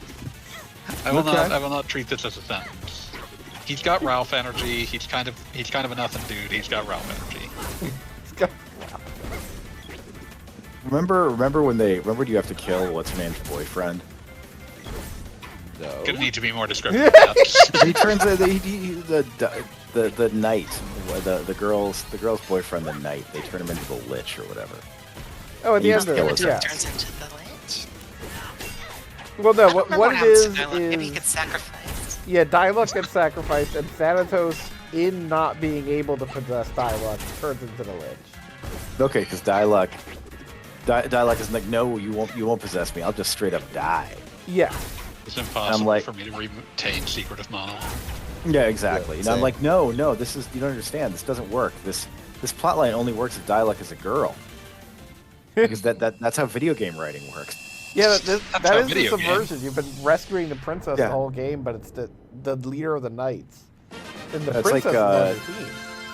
Something like that. Actually, Keisha, I'm glad you're here because this reminded me. You paid respect to this joke I made a million years ago, which was like, you know, the fucking plot line of all these zombie games being like, oh no, the dusky other has tried to touch my woman property. Time for kill again. Time for kill again. Time for kill again. That is vintage 2013 Nipple Figure. Here on Gilligan's Isle. I was such a, I was an innocent. I was a child. Gilligan's Isle game made by Human Entertainment. That feels right. Sounds right. Let me check. The Adventures of Gilligan's Island. Is the island having an adventure? I'm confused. Human Entertainment. Hell yeah. Uncle Bob, do you think you'll get to the Santa Claus part by Christmas time? We did Santa earlier. He fast forwarded to do the Santa part at the start of the stream. Yeah. Oh, that means, did you start? That means Gogglebop played this game off stream. No, he started significantly past where he left off. Yes. Well, I mean, it was only like 2 dungeons. That was where we left off. That would feel Santa like Claus. 800 years. I also love Santa Claus. I'm so pissed off. I'm so pissed off they put Santa Claus in this game. Santa Claus deserves better. I love Santa Claus. Is he in any other Square games? Better not be. He's in Kingdom Hearts 2. Oh yeah, technically yes. Well, that's awful. Sandy Claus. I feel like that's a Square game by accident, though. No, that's an extraordinarily Square game. Yeah, that's an incredibly Square game. Like, you have the biggest Kingdom Hearts fan and the biggest Disney hater on the call, and both of them are saying that it's an extremely Square game. Yep. Like, that's consensus, if there ever was one. No, man, Kingdom Hearts 2 is such a Square game. That's oh my god. That's the one where they're like, oh no, we've got this lore around, like, we've got an indescribable amount of lore, and we still have the spirit of, oh man, we could put a minigame here. No. And I loved every second of it. I still think of the Penny Arcade comic about Kingdom Hearts 2. Oh, which you'll get the you're a bitch, and you'll get the bitch ending you deserve. So many of these mini games, they're difficult. I'm looking at the list of Human Entertainment games that Wikipedia can provide me. I forgot that I didn't realize they were Monster Party, but I believe it 100%. Sorry, I'm dead. I was about to say sorry, I'm dead. What makes a party a Monster Party? Party, you got monsters. I'm gonna put the cover of Monster Party in to the chat. Monster and you're gonna be like, cover oh, of course that's a Monster Party. So I will look at this. I will view this with my eyeballs. Don't have sex with you. Oh yeah, that's a Monster Party right there. That is a Monster Party. They got a Medusa. They got a creature from the Black Lagoon. They got a Dracula. They got. I don't even know what that guy at top on my left is. But he's a monster. Here's the Audrey too. Yep. Oh yeah, yeah, fuck Audrey. yes. Here we go. Here we There you go. go. No man, here's one of my faves. It may be the hardest NES cover of all time. Dr. Chaos. That is really good, but I think I have my own personal vote. Wait, what game is this for? Dr. Chaos. It's like one of the first survival horror games ever. I've been thinking about the fucking official plot description of Here's Holy my Diver vote for VMA, the hardest NES cover. Solstice. Can somebody please, on my behalf, throw in Werewolf for the NES? Just a phenomenally jacked No, I will wizard. not. He's just so jacked. He's not even on an adventure. You He's never just know like, what's hidden under that robe. His entire deal is, hey, check out my fucking sick abs. And like, absolutely in this guy's DMs, like, hey, looking thick, solid, tight. Love to see your progress. Want to see how freaking thick, solid, and tight you can Damn, that's digging into the vault there. Yeah, that's going. It came back. No, thick, solid, tight dwells in my heart, like the love of the Lord. The 666th year for the world of magic, and the Crimson Kingdom is facing destruction at the hands of the Black Slayer, Demon King of the Underground Dark Empire. Realizing that his days are numbered, the 16th Crimson Emperor, Ronnie IV, decides to entrust his 2 infant sons, Randy and Zack, to his faithful servant, Ozzy. With Slayer's forces closing in, Ozzy, Randy, and Zack escape to another dimension, with the hope of eventually bringing light back into the world. Is Zack supposed to be Zack Wild? Yeah, it's spelled with 2 Ks. Yeah, and Ronnie is Ronnie James Dio. Of course. Over the following 17 years, Randy, Zack, and Ozzy devote and train themselves to the causes of magic justice, becoming Wizard Kings. Meanwhile, Black Slayer has increased his empire over the countryside, making his interdimensional forces even stronger. In order to defeat Black Slayer and his army, Randy must retrieve the 5 Crimson Emblem seals. Making matters worse, Randy must now wage war against Black Slayer alone, for Zack suddenly goes missing, and Ozzy passes away. That's Wikipedia's description of the plot of Holy Diver. That's also in the fucking instruction manual. I figured as much, but I wasn't willing to look up the.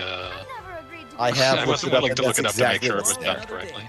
But yeah, I love it. It's an incredible, like, someone was like, I'm going to list like 5 rock bands. I will find ways to reference them, and so Slayer, King Crimson, and a whole bunch of Black Sabbath references. Oh yeah, so many. Yeah. Oh, it's incredible. I feel like the also the phrase moment, Wizard Kings. I feel like the moment where like you understand what you're getting into is when they describe it as the 666th year of magic. Yeah, so good. Holy Diver runs. And also, the game's name is Holy Diver. In addition, here's a video of Zack Wild playing a concert in front of a Funko Land in 1993. Good Lord. I like everything about this. Anything else? Ooh yeah. Holy Diver. Holy Diver. Been swimming too long in the sea. Oh, please don't pick on me. Holy Diver is can't miss karaoke song. I gotta say. Oh yeah, there's like 12 lyrics, and it's not a hard song to get into anyone's range. Exactly. You're gonna be there's so many songs. People are like, oh, this would be a great karaoke song. It's like, no, asshole. This has 2 million lyrics. No one knows any of them. I'm gonna do all of Bohemian Rhapsody. Just sit there and enjoy. Oh, I could do that without difficulty. I can too. But with the audience. I will never forget trying to warn someone just post the JoJo anime, trying to warn them, no, don't do roundabout. It's like 2 minutes of things you recognize and 6 minutes of guitar noodling. Yeah. And then noodling will begin. Until about 2 to 3 minutes into the guitar noodling, they were like, please skip the song. You will find yourself in a Tibetan bardo of guitar noodling, from which there is no escape. No way out. I'm trying to think of like the songs I always put on karaoke whenever like I'm in Seattle and we're doing karaoke, because somehow that's a thing whenever I'm in Seattle. I think I have never missed putting 99 Problems in there, which is extremely important, obviously. Yeah. I typically try and do at least one System of a Down song. Obviously. What are the others? I don't even know. You usually have at least one Queen song, possibly. Well, two. yeah, you have to have a Queen song, but it's a crowd pleaser. I'm talking about the ones that are crowd alienators. Oh yeah. Usually, if I'm the one in charge of putting in a Queen song, I end up going with "Don't Stop Me Now" because that I has a mean, bit more yeah, energy to it. Because everyone loves that one. Everyone in the room sings that one. No, if you want to kill the room, you got to go with like Lou Reed. You know. Everybody in the room. It's such a perfect day. I'm glad I spent it with you. You're saying us? No, it's that there are very few Queen songs that won't get the sing along. Yeah, exactly. If you start getting really deep into like Hot Space, you might. Okay, well the karaoke bar probably won't have those. Is the problem? Yeah. Fat bottom girls, they make the rocket No, that go one's easy to round. get people to sing. That one's super easy to get. Yeah, you will get strangers to like poke their heads in the window and join up with fat bottom girls. It will look like a weird musical. No, you got to go for like ogre battle because like unless fanboy is there. Ogre battle fight. Exactly. Exactly. Okay, Also a Gogglebob, fan of I Dragon Attack. just now swapped over from the like Google image search window I had open of solstice images. And when did you all get Moogle costumes? I was just seeing if anybody was paying attention. About a minute ago. He's like, no, these aren't Moogle costumes. This is Andrew Vestal cosplay. Everybody Sure. changed into their Christmas. I'll buy it. costumes. Whatever. You know what? I'm not even gonna question it. Told me a fable. Christmas When the powder pajamas. is gone and the soup is Exactly. cold on your table, if the black crow flies to find a new destination, that is the sign. Come tonight, come to the ogre site, come to ogre battle fight. This is all straight from memory. Absolutely. He If is you not look great, operating from big, anything other than like. Oh, there it is. There it is. I knew Kishi would bring the heat. Kishi, I'm all thank you about for your preservation. service. Absolutely. Kishi's Subconscious is one of the most significant collections of video game culture of the last 40 years. Extremely important that we have it. Kishi's Mind Palace must be protected at all costs. It is a functional weapon. So I think we eventually, like, I don't know if it was like in the mid 2010s or the late 2010s, I feel like we eventually phased out. Yeah. Speak for Because yourself. Bohemian Rhapsody is... I don't know, man.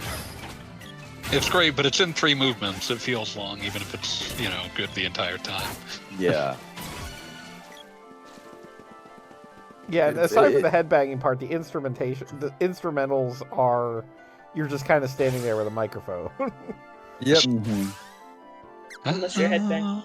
Baby. Again, aside from that moment. But there's definitely parts before and after that that are, just wait for the song to continue. It's like how Stairway to Heaven was unaccountably the Zeppelin song that people always thought of. I mean, Stairway to Heaven's pretty good, but like, it's not a good karaoke song for sure. No, it's not. And I mean, if I want to listen to a Led Zeppelin song, I would never go for fucking Stairway. Stairway.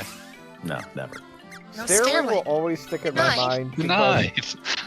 Thank my you. first weekend at college, that Labor Day weekend, I guess there was like a turnover in the student radio station or something like that.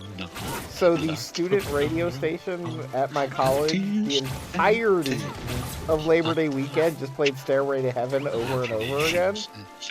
And so you just flash back to it on your radio and there's Stairway to Heaven happening. Yeah, that's pretty fun. The entire 3-day weekend. That you wearing high heels. Look at all the happy creatures dancing along.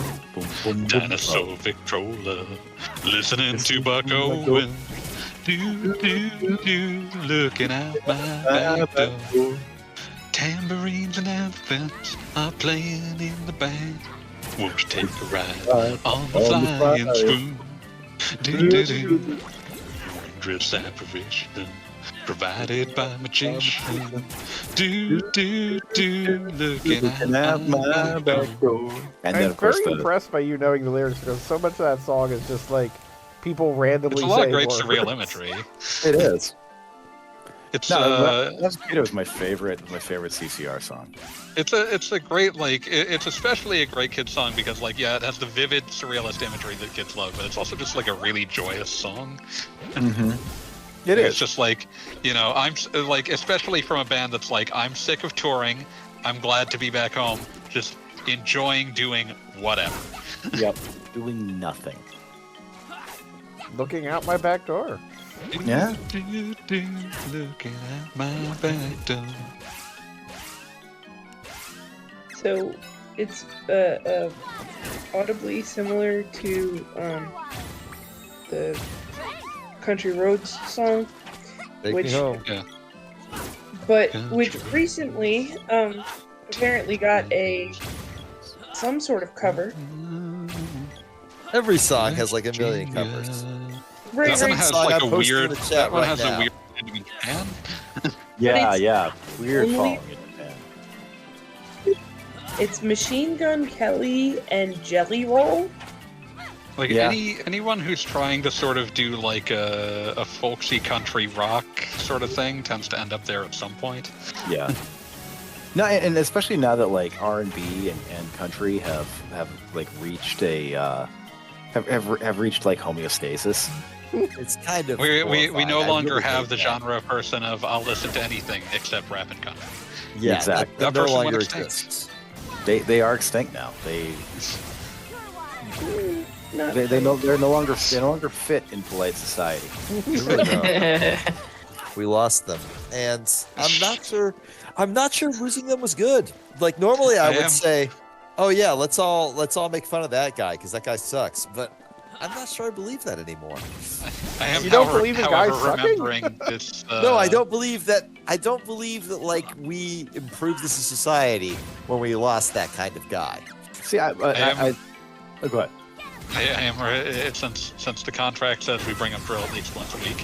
Absolutely, I am remembering this incredible one. Welcome to the Citadel of Eternal Wisdom. Behold, this crystal contains the sum of all human knowledge, except rap and country. That one is great. Classic. Really fantastic. Super fantastic.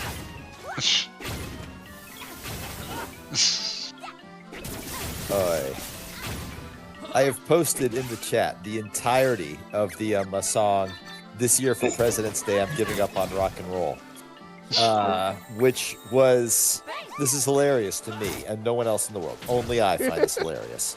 The song was written for Christmas, but the EP it was supposed to come out on was late, and so they released it on President's Day instead.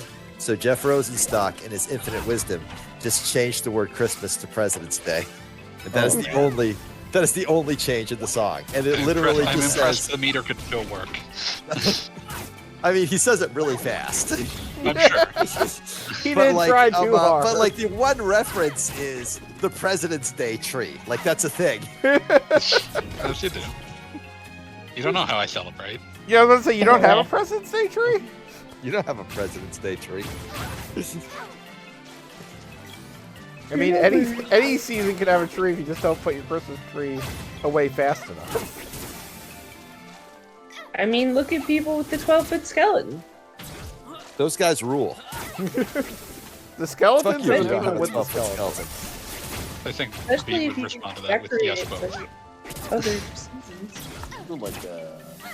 So 8 years ago, around my neighborhood, there was a person that I swear did not take down the Christmas decorations until June. At that point, why'd you bother? That's giving up. I was gonna say, didn't everybody kind of just leave them up during COVID? Basically. That was just the excuse. I mean, Yeah, I mean, this is why I don't have decorations. I mean, my favorite is I would start adding more at that point. A local friend, when they were in high school, their family was told that they weren't getting into the spirit of the neighborhood by not decorating. Oh, God. And rather than just point out the fact that they were Jewish, they decided to put up Christmas lights and literally never take them down. Eat shit. That's a true power move. I respect it. They own a company in Japan girls now. I want to have as a mom someday, and here is a copy of that list in case you accidentally throw it in the garbage. Oh man. But they didn't put up like a 12-foot menorah. Yeah, no, I don't think this was at a time when 12-foot menorahs were available. No, you I make feel like that. that's Twitter talk. No, they did a whole just crazy Christmas display like everyone else in the neighborhood. They just then opted to literally never take it down, and if anyone called them on it, they said that they weren't in the spirit of things. God, that is such a fucking coward move. I mean, there was an inflatable dumpster fire at the convention I went to last weekend that I kind of want now. Like, I'm not one for lawn decorations or any of that, but an inflatable dumpster fire, I'll take it. Can't even say no to it. Yeah, was it one of those like ones that like Just deflate like during the day, because that kind of amuses me on its own level. I mean, I don't know because it was on all day at the convention center. So, I'm sure you can put it on a timer. There's just something this year about like all the Santa Clauses deflated on front lawns. Inflatable graveyard. So is this the best armor you have, or I forget why everyone dresses as moogles here? It's the Moogle dungeon, probably. Who gives a fuck? No, technically, Secret of Mana, the remake, for whatever reason, included 2 optional costumes that I think were some level of, like, promotion for actually buying the game or something. Like, maybe getting it at release or whatever. Like, I don't even think it's for sale. It was ever for sale, like, afterwards. But for whatever reason, it was the Moogle costume and then, like, a armor that you can get in the game that's vaguely cat-themed, which I think is available in the next town. Which includes the tiger bikini, which fascinated me when I was a young teen. Of course. Okay, this game did not come out when you were a young teen, so, you know? I want to say I was 12. I think that's accurate. 12-teen? You were 12-teen, Alcohol? 12-teen. 12-teen. What year were you born, Goggleton? I was born in '83, and my social security number. You would have been about 10. 10. I this guess was it a was late just 90s still in game. the Super Nintendo because, yeah, because technically, Have you heard of the ruins to the east of this town? Super Metroid came out when that was 93 or 94. Supposedly there's a man there named Okay, yeah, so I was 11 when Super Metroid came out, and I can assure you that at some point, winning the best ending in that was very exciting for my friends and I. No, I get it. You were all, like, you know, exactly the right age to not understand the significance of a bikini, but to know the significance of a bikini at the bottom of your soul. Yeah, that's pretty much it. Yep. You know, not having seen Urusei Yatsuda? If only. Well, like, you have to remember, it was 94, so no, he hadn't. I'm glad they preserved Chrissy's fudginess here. No. I'm sorry, like my cat is like hunting a moth right now. Excellent. Tell your cat that they are doing incredible work and give them all the cat treats. And a raise. Yes, you're paying your cat more now. Give that cat a raise! The moth is like flying like directly over me sometimes, so like I'm getting scared. I work hard for my money. Dumpster fire. So hard for my money. Something money. Something give me lots of that money. we need the lyrics to somehow.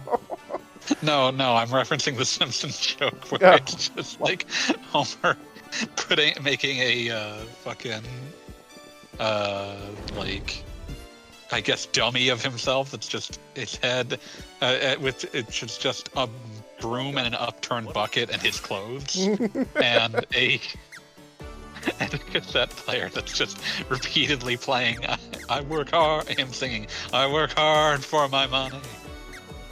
Yeah, here we go. There's such a good, you know, you mentioned this last time, but that running gag where Homer is just enthralled to the worst, to just one, the worst pop music of all time, but two, his awful recollection of the worst pop music of all time. He has like the weird like fake he's the one person that buys this like fake rock star's like spoken word right wing politic album. Yes, these things I know. Things I believe. Does that count? I think that counts. Yeah, no, he's just in love with it. He can't get away from it. Yeah, oh, handicapped, your wife beating drunk. Like Homer just as a running gag, loving the worst media. I think the last time they really made a joke out of that was as late as like season 10 or so. The episode with the Who in it, he tries to get them to play songs, and he gives them a set list, and they just complain that most of them are old Grand Funk Railroad songs. Starlight Vocal Band, they suck. They suck.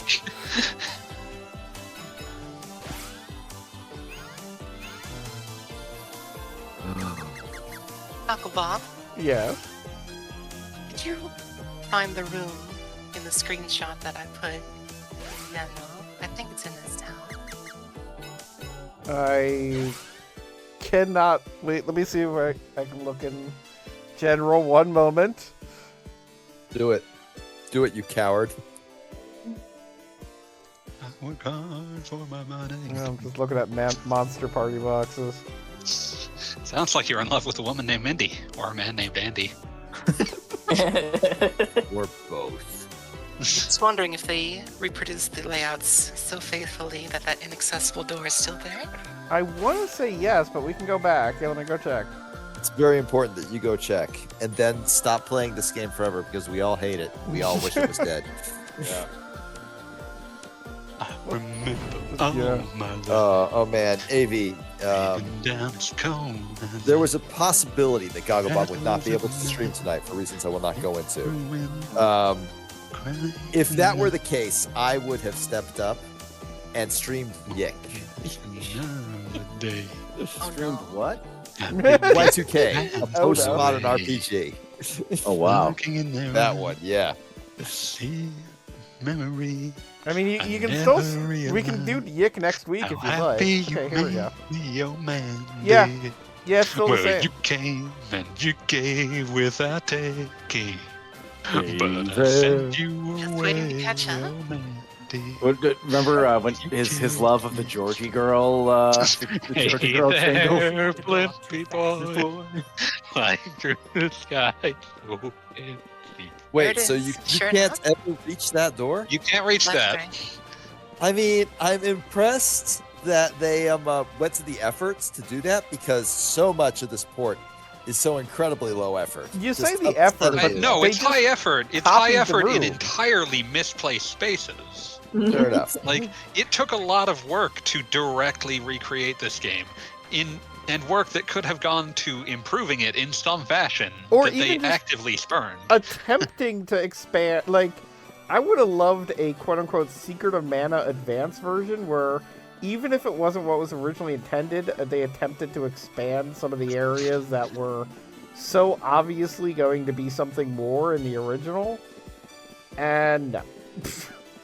When you were in the sand ship, it really stuck out to me that when you find the sprite again, they say, oh, she's eating all our food. This is a disaster, but there's no food visible. There's no food stores of any kind. Yeah, no, she's just, and or they, excuse me, are just doing, like, the eating animation, and that's it. It's just all totally abstracted still, even though they could have shown something. And you gave without taking. Okay, what is the innkeeper doing? Like, I don't understand. Because he was this is, by the way, the one thing that they like did incredible add, levels there. A party chat every time you stay at the inn. Come on, no one's perfect. And this is where you get the tiniest bit of personality from these characters. Should have talked about the door in the party chat. In the days when Hear the ship sail out into the blue and sunny moon. Sweet Everybody's enjoying their never Christmas. seen. Look what you've done. And the night followed Got little front pockets and and the everything. storytellers say that the Also, weirdly enough, they made it now so that you don't actually sleep under the covers. It's such a weird choice. Never look back, never I think feel. that would actually be harder to do never with polygon cry. models, so no effort. Don't you hear my call, though you're many years away? Don't you hear me calling you? Alright. Write your letters in the sign for day. Everybody knows that innkeepers dance all the time. That our grandchildren knew. Thank you for the Queen deep cut. Yay! I have a strong fond memory of that song. Talking to you, waiting in the back of a car, and like just rambling about the baffling actual plot of that song. You enlightened me to the fact that it's about a Forever War situation, which I had never listened closely enough to catch on It's to. a weird song, and it can be hard to parse what he's singing. Pamela, wake up. I love relativistic time dilation. I won't go back. Who does that? Dinah, can I? Oh God. What do you think Robot of and that, Coffee huh? is now in the chat, For taking him and What? I feel bad because every time I've gone to like one of his streams, they are of the highest quality. And now he's seeing this shit. This isn't what I wanted. Hi, Robot on Coffee. How you doing? Wait, You're what's her name spelled ashamed out? of Secret of Mana. What happened? Chrissy, can you take care of our friend? Were they embarrassed that Pamela was too normal of a name, so they called her Pamela? There's a doctor. Pamela. Amela. I think they gave her the name Fana in the original translation. Yes. Like For some it's such a weird little. Oh well, clearly we need to correct that. Fan of Mana. God, I ate it more. That's She Mana. pronounced fauna.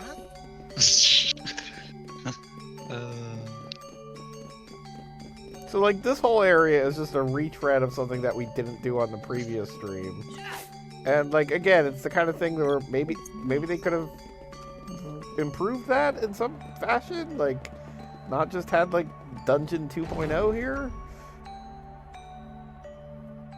Not unusual to be loved by anyone. No budget for that. It's not unusual to have fun with anyone.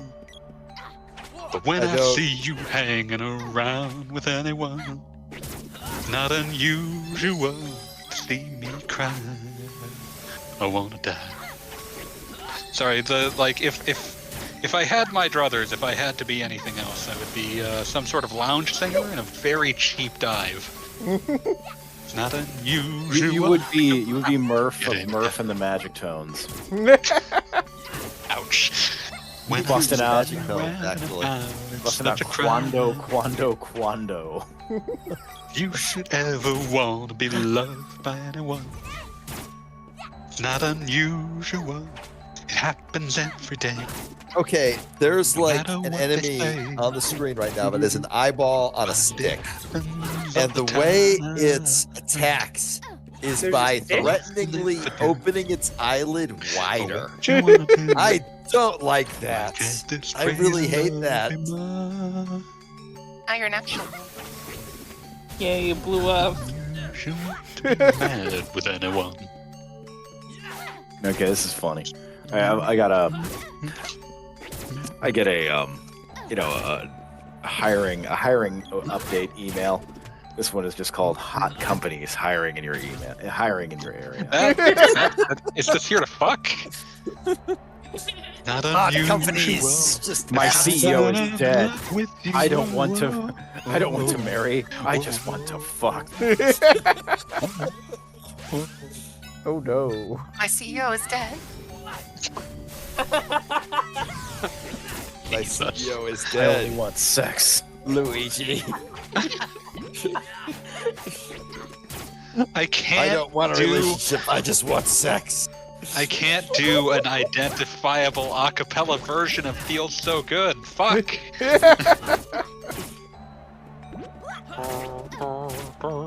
Oh shit! You know what'd be good?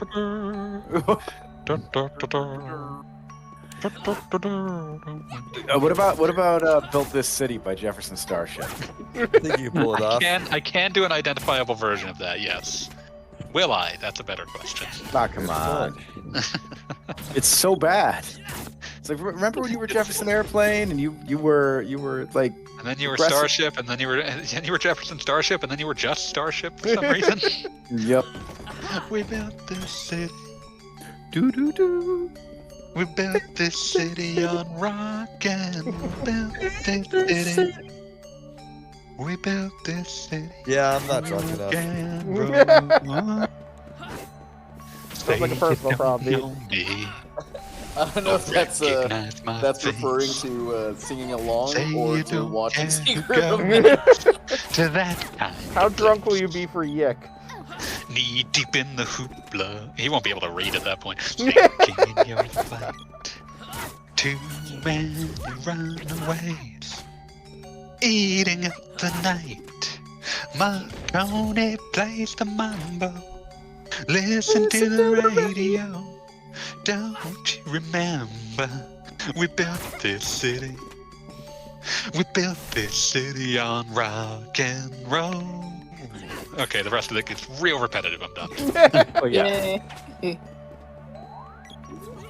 That's the other karaoke danger when you pick a song that you realize only has 3 words, and you really thought you were going to get into it. I happily forced Tarzan Boy on people during my last karaoke, and everyone had a good time, or I had a good enough time for everyone. I'm not sure which. I'll ask Pete when he gets back.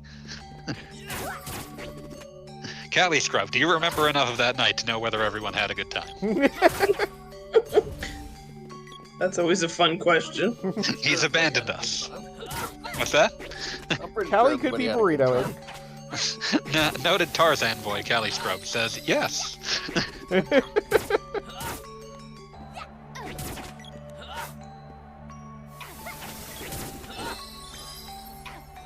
That does, however, this does have a cursed association that I am now dealing with, which is that the 2011 Muppets film has the song "We Built This City" by Jefferson Starship.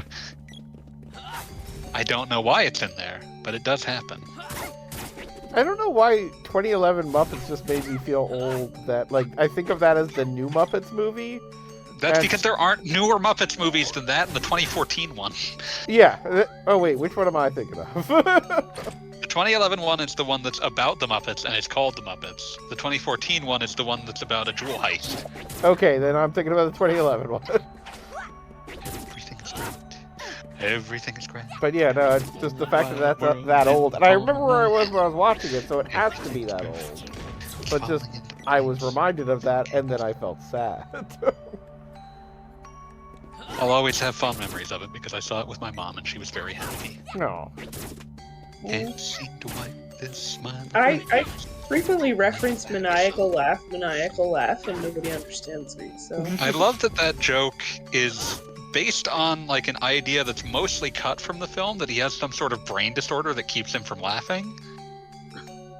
And originally the idea was that he gets hit in the head by a bowling ball at the end of the film, and the idea was that fixed the part of his brain that lets him laugh, but that just kind of went away at some point in the script drafting process, so he just sort of gets hit in the head with a bowling ball and decides to help them. Oh. A return somehow. It's way funnier without the explanation. I was about to say, I like it better this way. But that was the 2011 one, because I don't think that was the 2011 one. I don't think I ever saw the 2014 one, because it's got Tina Fey in it. Good. She's in there for 2 minutes. Yeah, it's fine. It's a middle of the road Muppet film. Which Muppet film are you talking about? Muppets Most Wanted, the 2014 one. Oh, that one's fine. Tina Fey and Ricky it's a middle of Yeah, Ricky Gervais is a weaker link than Tina Fey as far as I'm concerned, but it does mostly involve Ricky Gervais's like role is mostly to get clowned on by a like evil Kermit the Frog, so that at least ameliorates it to some degree. Given the opportunity, I would hit Ricky Gervais with a truck 9 times out of 10. That might actually be how his role in the movie ends. I forget. I'm pretty sure. I'm not. I would just I'm do not it 9 100%, but I'm times. pretty sure.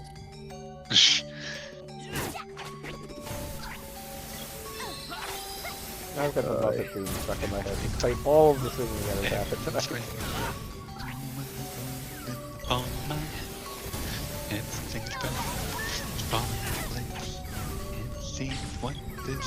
I love how little damage magic does to you in this game, despite the fact that it does freeze everything.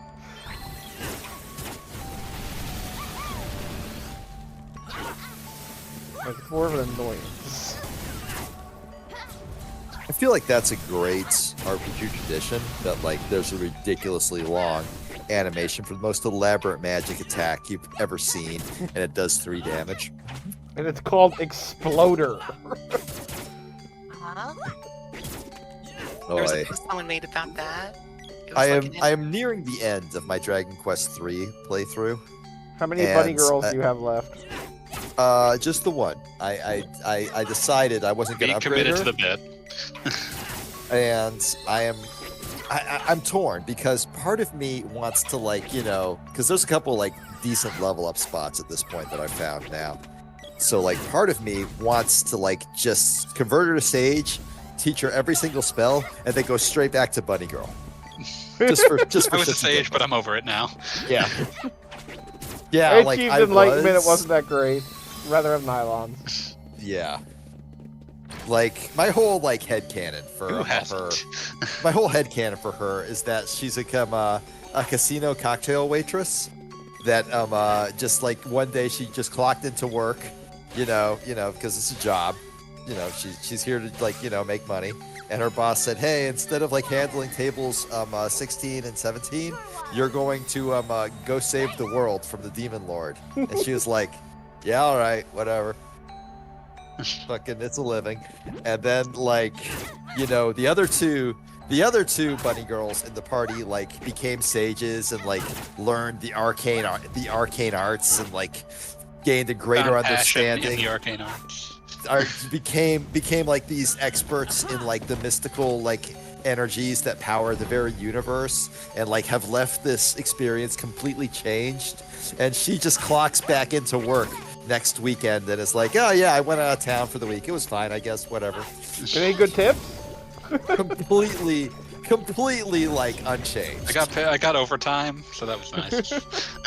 I got overtime, and also they gave me a quarter of all the gold that we made, which was a lot, turns out. So I could quit, but I mean, what else would I do? Yeah, like, you know, it's not even that she has a career. I imagine her as like one of those like early 90s dirtbags that has like a minimum wage job, but the world had not yet gotten to the point where you couldn't like survive with one of those. So, you know, it's just what she does. I mean, DQ3 distinctly takes place in the past, so that makes sense. Yeah, absolutely. I have a dream about her, she rings my bell. I got gin glass in the age of Erdrick, and Yeah, rent is at an all-time low. Have a great night, AV. She doesn't know who I am. I'm trying to sing this almost entirely through my nose. It's difficult. She doesn't give a damn about. Like, the Wheatus singer is mind-bogglingly nasally. Yeah, he's incredibly nasally. I remember like seeing like somebody doing a cover of that one, and they were like, "Oh my god, this is a queer love song," and then she looked it up and was like, "No, it's not." Well, what I thought in the moment matters more. Very true advice. The most important thing about art is what we take from it. Exactly. Her boyfriend's a dick. Death of the Wheatus. And he brings a gun to school and simply kick my ass if he knew the truth. He lived on my block and he drives an Iraq, but he doesn't know who I am, and he doesn't get a damn about me. Cause I'm Bro, it really is nasally. I really appreciate Fanboy's commitment to the bit here. Teenage dirtbag baby. Listen to Iron Maiden, baby, with me. Ooh. Oh yeah, dirtbag. No, she doesn't know what she's missing. Zombies look kind of cool. Dirtbag. Don't lie. No, Doggo Bob. I said kinda. It's not like I'm giving him an award here. No, I'm just saying don't fucking lie. Yeah, I could see how someone would read this as a queer love song just by virtue of the fact that it doesn't really identify him. It doesn't really identify the singer as male per se. No, well that and like when she heard it, like his voice is so nasally and so high pitched. Yeah, it can be hard to tell. Her assumption was, oh, whoever's singing this is a woman in one way or another. No, it wasn't. But like, it's a fair read. It's a fair read, and I don't think like the singer in Wheatus would like be offended by that like interpretation. I don't think he'd be like, no, I don't like that. I think he'd be like, yeah, no, that's a great takeaway. She's walking over to me. This must be fake. My lips start to shake. How does she know who I am? And why does she give? And it does have a very distinct kind of like sapphic longing to it. I've got 2 tickets to Iron Maiden. I've never experienced that. Baby. Come with me Friday, don't say maybe. I'm just a teenage dirtbag. Oh shit, who's summoning Salt video? Like you. What's it about? The history of Super Mario's hidden ending. I don't know what that means. It's a good hook because I don't know what it means either. Yeah, like normally when they say something, world? Maybe. You'll have to watch the video to find out. I guess I kind of have to watch it now, don't I? Just Princess Peach makes you a cake at like 16 years old. Just like that dream I had.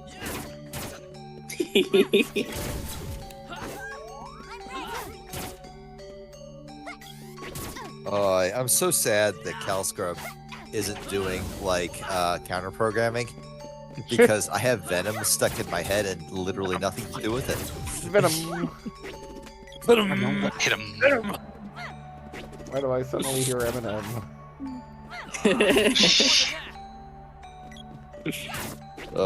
You ever watch the video for that? It's completely insane. It's great. I love it. It's literally just people bumping into each other and infecting each other with an Eminem virus. They'll never know what hit them. Yeah. Like everybody like makes contact with anybody in this one immediately becomes infected with Eminem venom. And this like transcends all cultural boundaries. Like I think at one point a 9-year-old boy has it. It's great. Children should not be exposed to venom. Venom. Suddenly remembering. Oh man. The news tidbit from before Final Fantasy 15 came out, where Nomura admitted that if they hadn't needed to if it wasn't so late already because of the Versus 13 nonsense, if they had time, he would have liked it to be a musical. Sure. And I would have been into that. I honestly, I feel like a Final Fantasy game that is a musical would be incredible. And I'm sad that no one will ever have the guts to make it and pitch it. I mean, considering that we saw freaking Stranger of Paradise, I don't think anything's off the table. I think the major impediment to making a Final Fantasy musical would be that like all the songs would have to make sense both in English and Japanese, and that would be quite That would be difficult, defeating. but I don't think that would stop them. Yeah, it's What not can I do for impossible, you? but it is difficult. So I face What can I do for you? the final curtain. Do I have an attic? Friend, You might. say it clear. Do you? Did the cat just discover an attic? I'll state my case, No, it's like of which I'm it's like certain. because I've been like I've scaring myself with like the lived a moth, life that's full. and I've just because it's on the ceiling, and I was trying to like poke it with the broom to get it down, so my cat would like notice it again. More, But like much more. it's like than I noticed there's like this like square thing at like Did it must. at, like the ceiling of the garage. And then I looked, and there's like a ladder going Had a down. few. Look, I understand And you again. weren't here, Chromes, for like the very beginning of our Few streams, to mention. but I do want to state that if your cat just led you to a secret Narnia while we're on stream, we're entitled to like 50% of the treasures of Narnia. So just a heads up on that. Narnia doesn't have treasures, you stupid fucking idiot. It has Narnia has inner truths. It has Jesus Lion and Santa Claus. What does Santa Claus Alone. give you if not treasure? Santa Claus gives you the weapons to kill the Ice Witch. And wouldn't you like to have like 80% of the weapons that Chromes receives? Can I just get some of that Turkish delight? The Turkish delight was the fucking. The Turkish delight was the fucking temptation of sin. You stupid fucking asshole. I just have Drop your address in the chat. I'll make sure you get some Turkish delight. The Turkish delight was literally an allegory for original sin. How am I explaining this to you? I'll make sure you get it. Don't worry about it. You just made it look so yummy in the movie. I got You hook up. actually eat it, and it's like, this is the most mediocre sweet that I've ever eaten. I would eat that Turkish delight and be like, this is gross. Give me some fucking sweet tarts. It's World War II. They didn't know what good sweets were. Also, like, I'm not proud of this, but I absolutely would call the Ice Queen a frigid bitch just for the joke. Well, that's why you're not allowed in Narnia there, Beat. I know! You don't see me going into any wardrobe with lions I'm and witches. sure you knew when I bit off I never see more than I could chew. But through it all, This one doesn't have a face when on it. there was doubt, I ate it up. Oh my god, And spit family. it I have an out. excuse to bring it back. I faced it Friend all. of mine on Blue and Sky I stood literally tall just mentioned Firefall. We're back! and We're so did it back! my way. He says he liked it, which, you I've know, laughed and cried. disgusting. I've had my Wait, what? fill. We found the one fan of Share Firefall. of losing. We found somebody who enjoyed what little he played of it before it got shuttered like a week after release. I find it all. I was gonna say, who even got in there during that time? amusing Axel to Mort, think who's, I you don't know know, how much money throughout the years they spent to get those like huge booths at PAX. not in a shy way. okay, so like building the thing had to be a one-time expense, but storing that shit was definitely not free. So, Did it mine? conservative estimate, millions. Or what is a man? What has he got? There's Like- a little pile of secrets. If Yeah. not Like you himself, don't get shit like that then without he spending. has not. I'm not gonna say hundreds of Say millions, the but at least tens of millions. The PAX expense alone was definitely tens of millions. And not the word of one who kneels. The record shows I took the blow and did it my.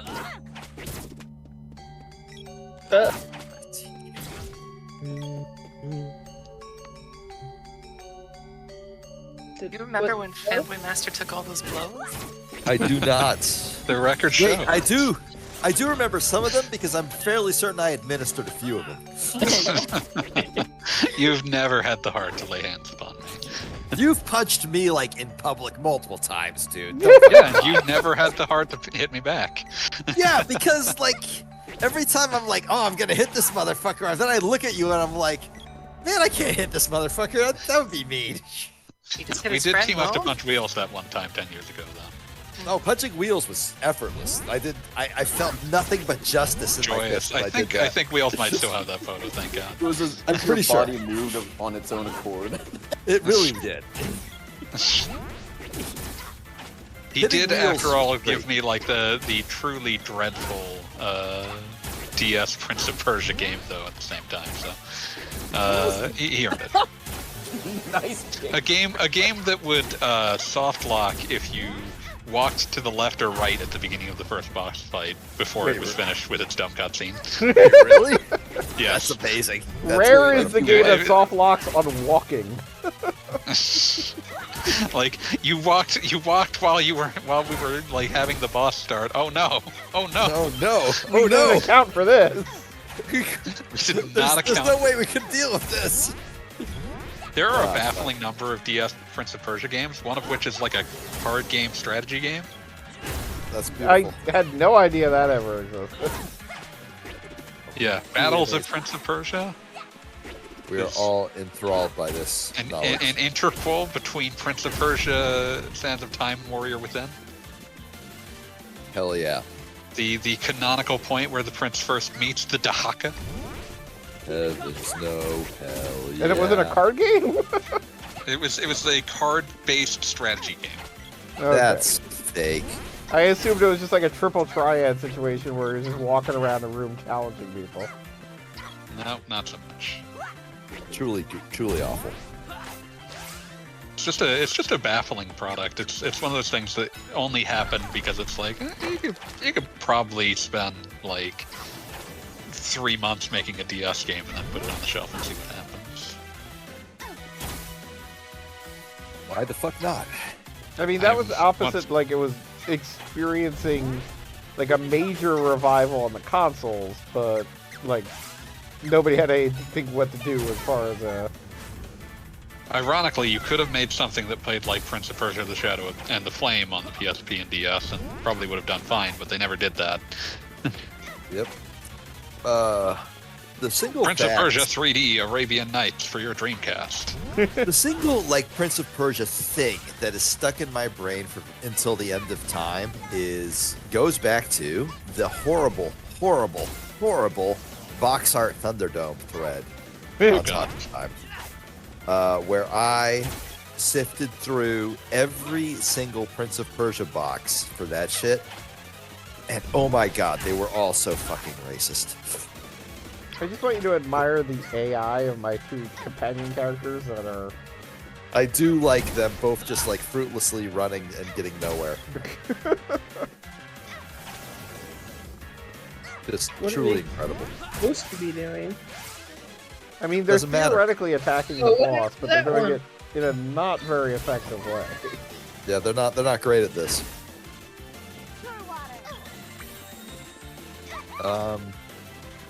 But no, like I do not think the developers of Prince of Persia are racist, but I absolutely believe their box art people were. There's like that's like 10 different publishers. Oh, there were so fucking many. Like, I mean, even if you consider something kind of as simple fascinating as Aladdin from that time, we had a high threshold for Middle Eastern racism. Let's put it that way.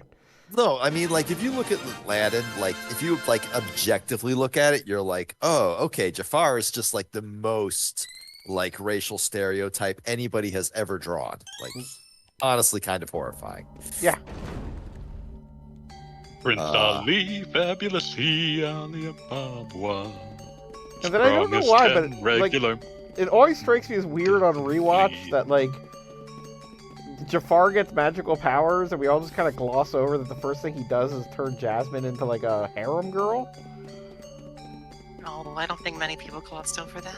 I feel like you're underestimating how much the internet reacted to that. Yeah, if it weren't 1993, like the amounts. Come be the first on your block to meet his eyes. There's a lot going on there, basically. Even today, you can still find the after effects of that. But like, let's not kid ourselves. Jasmine was already dressed exactly like that. All basically just the same without the veil and in blue instead of red. But it was red. That's Because not red always like designates the bad guy. Yeah. But that's not like a significant change. Like, he just changed her primary color. That's it. Prince Ali, mighty is he, Ali Ababwa. Wrong as 10 regular men, definitely. He's faced the galloping hordes. 100 bad guys with swords. Who sent those goons to their lords? Why, Prince really Ali. enjoyed in Prince Ali that the like trill they put on Ali la Babwa. Ababwa. Loves you. And you've gone too far. I also found a decently sized wooden plank. What have I been? We are not right. 60% of any planks found during this. Decently sized for what purpose? You know, for fun. This is just an extension of like the masculine urge to like grab sticks. It's like you can wield it with like 2 hands comfortably.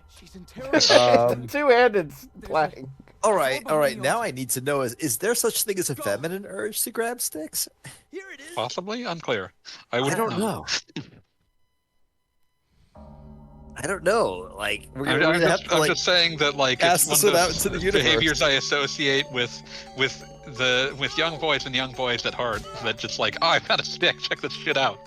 I cannot tell you how often I live right down. I can like confirm that like okay, my sister is exactly like 1 year younger than me basically, and she also had the urge to grab sticks. So that's I feel like that's at least like a point in the feminine urge to grab sticks. Yeah, I will state that I live down the street from a K-8 middle school, so obviously I get a bunch of kids walking back and forth from school.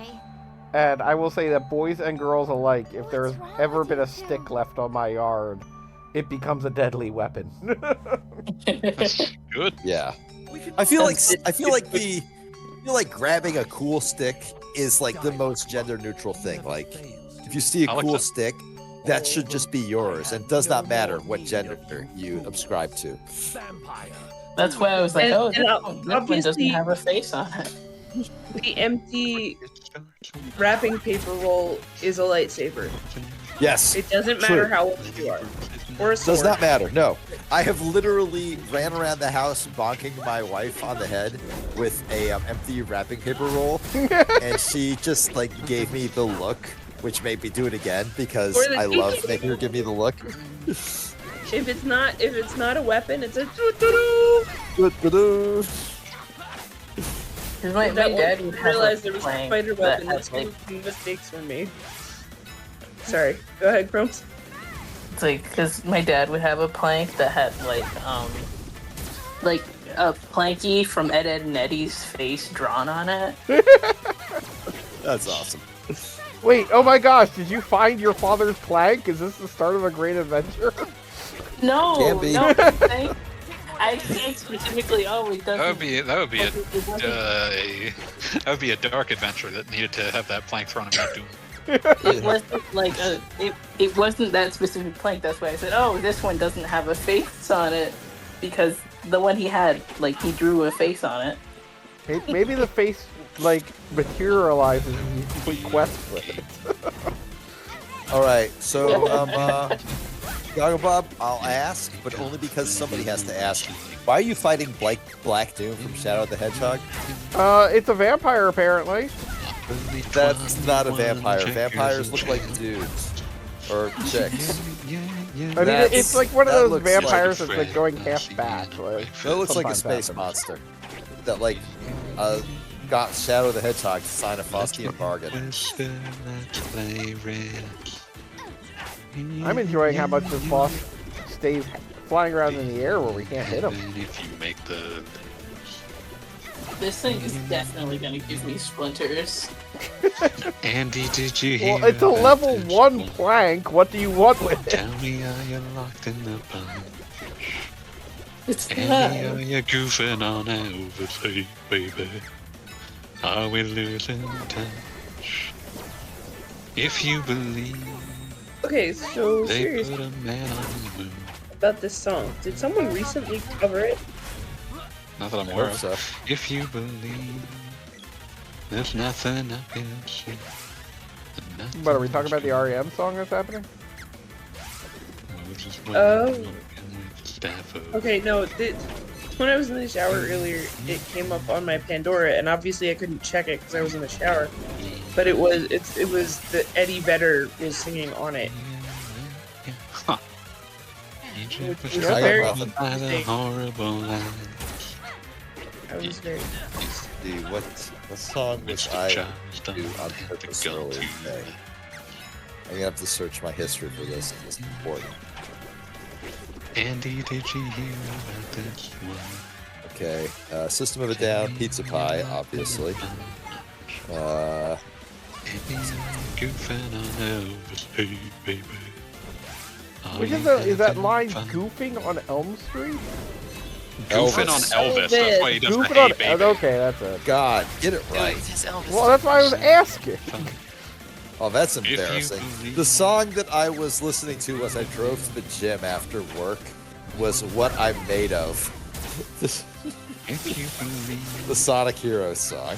There's nothing embarrassing about Sonic Heroes. No, it's not. But, like, it's got a really good chorus. I can't That's all you need for an exercise song, I suppose. It really is, but I swim. I'm not, like, listening to music while I swim because that's impossible for most cases.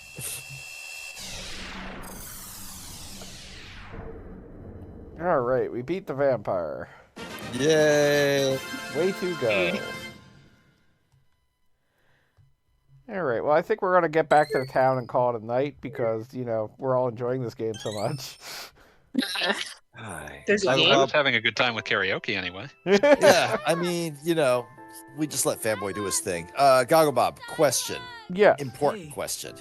We should go. I know that, like, we're not doing a normal stream on next week because next week is Christmas and none of us are going to be, like, streaming on Christmas Eve. And that it's Monday. So we're doing a Monday stream instead of a Tuesday stream. That's, you know, announcement for everybody in the room. Did we say Monday or Thursday? I thought I said we'd do it Monday, but I'm not sure now. Fuck, I need to go back to my messages. Oh yeah, Kishi posted the picture of me poaching wheels. That's great. Oh God! It's a work of art, you know. It is a work of art. I'm very happy about it. Thank you, Kishi. You once again have come through and showed me the better version of myself. But as you were saying. All right, Sending that back to Wheels. Make sure he still has a copy. Obviously. So the last that I heard was okay, all right. All right. The plan was we were going to do a Boxing Day stream on the 26th, so not a Monday stream, a Thursday stream. Yes, that's unusual because Monday. that way, Genie can join us because we all love Genie. All right, and then the next week we would do Monday, and then it would resume back on Tuesday. All right, sure, that's fine. Okay, so was there additional questions about the Thursday stream? No. Okay. Oh yeah, like was I doing it or are you doing like some stupid mana bullshit that we all hate? I mean, if Fanboy will not be joining us, I will hold off on Trials of Mana. So what you're I will saying be gone is for a couple weeks. Which is okay. You're gone for a couple weeks. You're gone for multiple weeks. Would you like to stream Yick next week? I would much rather stream a game I enjoy, but I will. Yeah, if you're gonna have Genie on for once, you should stream something that someone would actually want to see. I mean, it is Boxing Day. We could do Punch Out. Shit, that would be great, actually.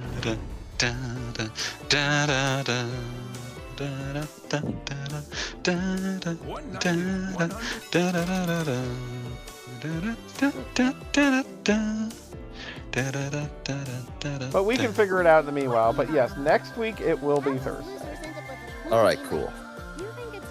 Also, I am now linking everywhere Minor Circuit Remix, which is incredible, and you must listen to it.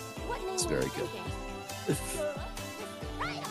Punch Out. Looks familiar. Do Chromes, you're hurting my soul here, Chromes. I'm sorry. All right. Just hurting me. Why are you hurting me like this? You know, Little Mac from Smash Brothers? Oh, I'm just a little guy. I'm just a little birthday boy. Since when are we called that? I'm just a little guy and it's my birthday. One of the most all-time iconic posts. Yeah. Little guy, and it's my birthday. I'm a little birthday boy. Little birthday boy. And it always worked. Oh. I love that. That's really the punchline. does. It always worked.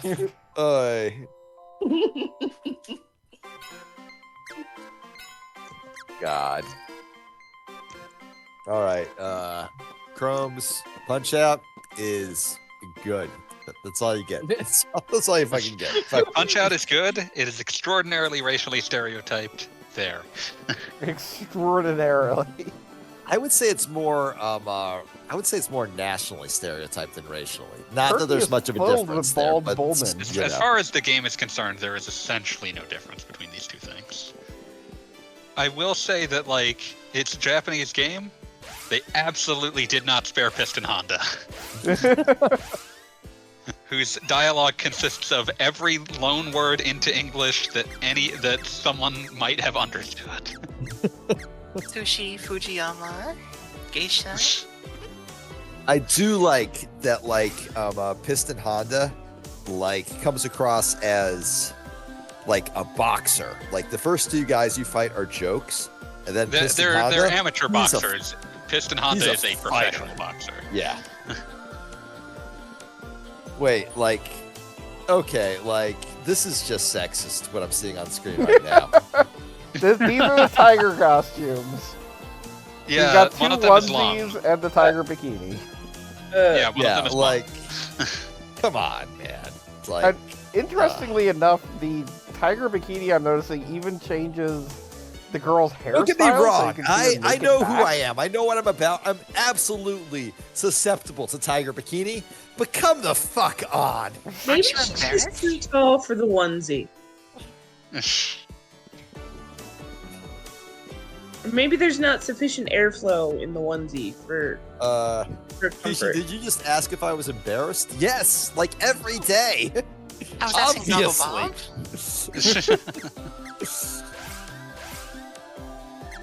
Like, there just needs to be equality, whether it goes in one direction or the opposite direction. I'm just saying, sexual like, dimorphism is a scourge. If they gave the other two, like, you know, Speedos that were tiger prints, I'd be like, all right, great. And if they gave everybody the fucking, like, tiger, like, you know, onesie, I'd be like, okay, great. This feels unfair. Does it look a little barrette or something in her hair? Yeah, so I was trying to figure out. Yeah, she's got a little tiger charm. But you mean you can't zoom on this thing? Evidently not. Just I'm the gonna full worst. screen it. I'm gonna full screen it so I can look at it more closely. Stop moving, guys. Is that a beret or is that like just like an icon? I can't tell. It looks like a little hairpin type of deal. I guess it's a hair clip. Barrette. I'm kind of surprised they didn't give her tiger ears cat ears because, you know. Yeah, I thought it was that, but then I was like, oh, there's only one of them. Yeah. Lum doesn't have tiger ears. She has horns, and they basically are where cat ears would be. I'm just saying, like, you know, the intentionality is very obvious. Oh. You should just posted like the close up of it that's like super blurry, but I can kind of. But you can understand. Yeah. You want your random internet theory for the day that I've heard? No. What's that? you will note that Prim the girl has elf ears inexplicably. Like, literally nobody else in the game has that. And I have heard that the explanation for that is that Secret of Mana was cobbled together from random Chrono Trigger assets, and she was supposed to be Shala. See, I was thinking that she was Hylian instead of Hyrulean, which means she can hear the whispers of the gods. Shala does not have elf ears, does she? I don't think so. You might. Also, Chrono Trigger, I believe, came out like a full year later. Yeah. Well, I mean, theoretically, I guess the explanation is that Magus / Jadis wound up a with year and a elf half ears? later, so I feel like it would be safer to say that, like, I can't imagine that, like, Chrono Trigger would be far past concept sketches at the time that this game was coming out. Which, legitimately, Akira Toriyama does draw a variety of different women. I'm just saying, I don't think that he had any meaningful hand in this, or any hand at all, really. Yeah, I don't think they got Because again, Toriyama on this. This game came out 18 months before Chrono Trigger did, in a time when a game taking more than a year to make was weird. Well, Toriyama did design the main characters for this, right? No. Did he? No. I've never heard anyone claim that. I and thought they that don't was really the look case, like his 'cause, either. Like, Randy and Prim are both Toriyama coded, I would say, when they're not. I think they're just generic. In the very earliest stages of development, this game, Chrono Trigger, and Final Fantasy IV were all sort of the same project. But I think that's before Toriyama was really moved on to, was really involved. Yes, there is a resemblance between Randy and Chrono, but And also, I would Prim is say, anyone, I think she is Marl I because was of the going to say, goofy Prim and pants Marl definitely is always my connection. and the hairstyle. Yeah. I mean, I guess, but like They both decided to. Chrono's wear a their much puffy more pants distinctive today. design than Randy, which I think is partly to blame on Toriyama having a more interesting design sense going on. Yeah. Only so many spiky hair characters you can get. I remember when I pissed off. And literally, yet, Chrono Trigger manages to going back to the box you're going art. back to the box art thread. Yeah, no, I pissed off so many people by saying that every box art for Chrono Trigger other than America's was terrible. Because every box art other than America's was just a line for the characters. Not even like dynamic modes. I think it was just here's their height chart. So that I know how tall and Is Beat Sound bizarre for anybody else? That's normal. Okay. Alright. But anyway, I'm officially going to wrap up tonight. So everybody have a good night. We'll pick up the Mana series again. We've got our full party, and next week we'll have a special Thursday stream for Vaguely the Holiday. Thursday. So, put Thursday, Boxing Day on your calendars for next week, and everybody in the meanwhile have a good everything. Okay.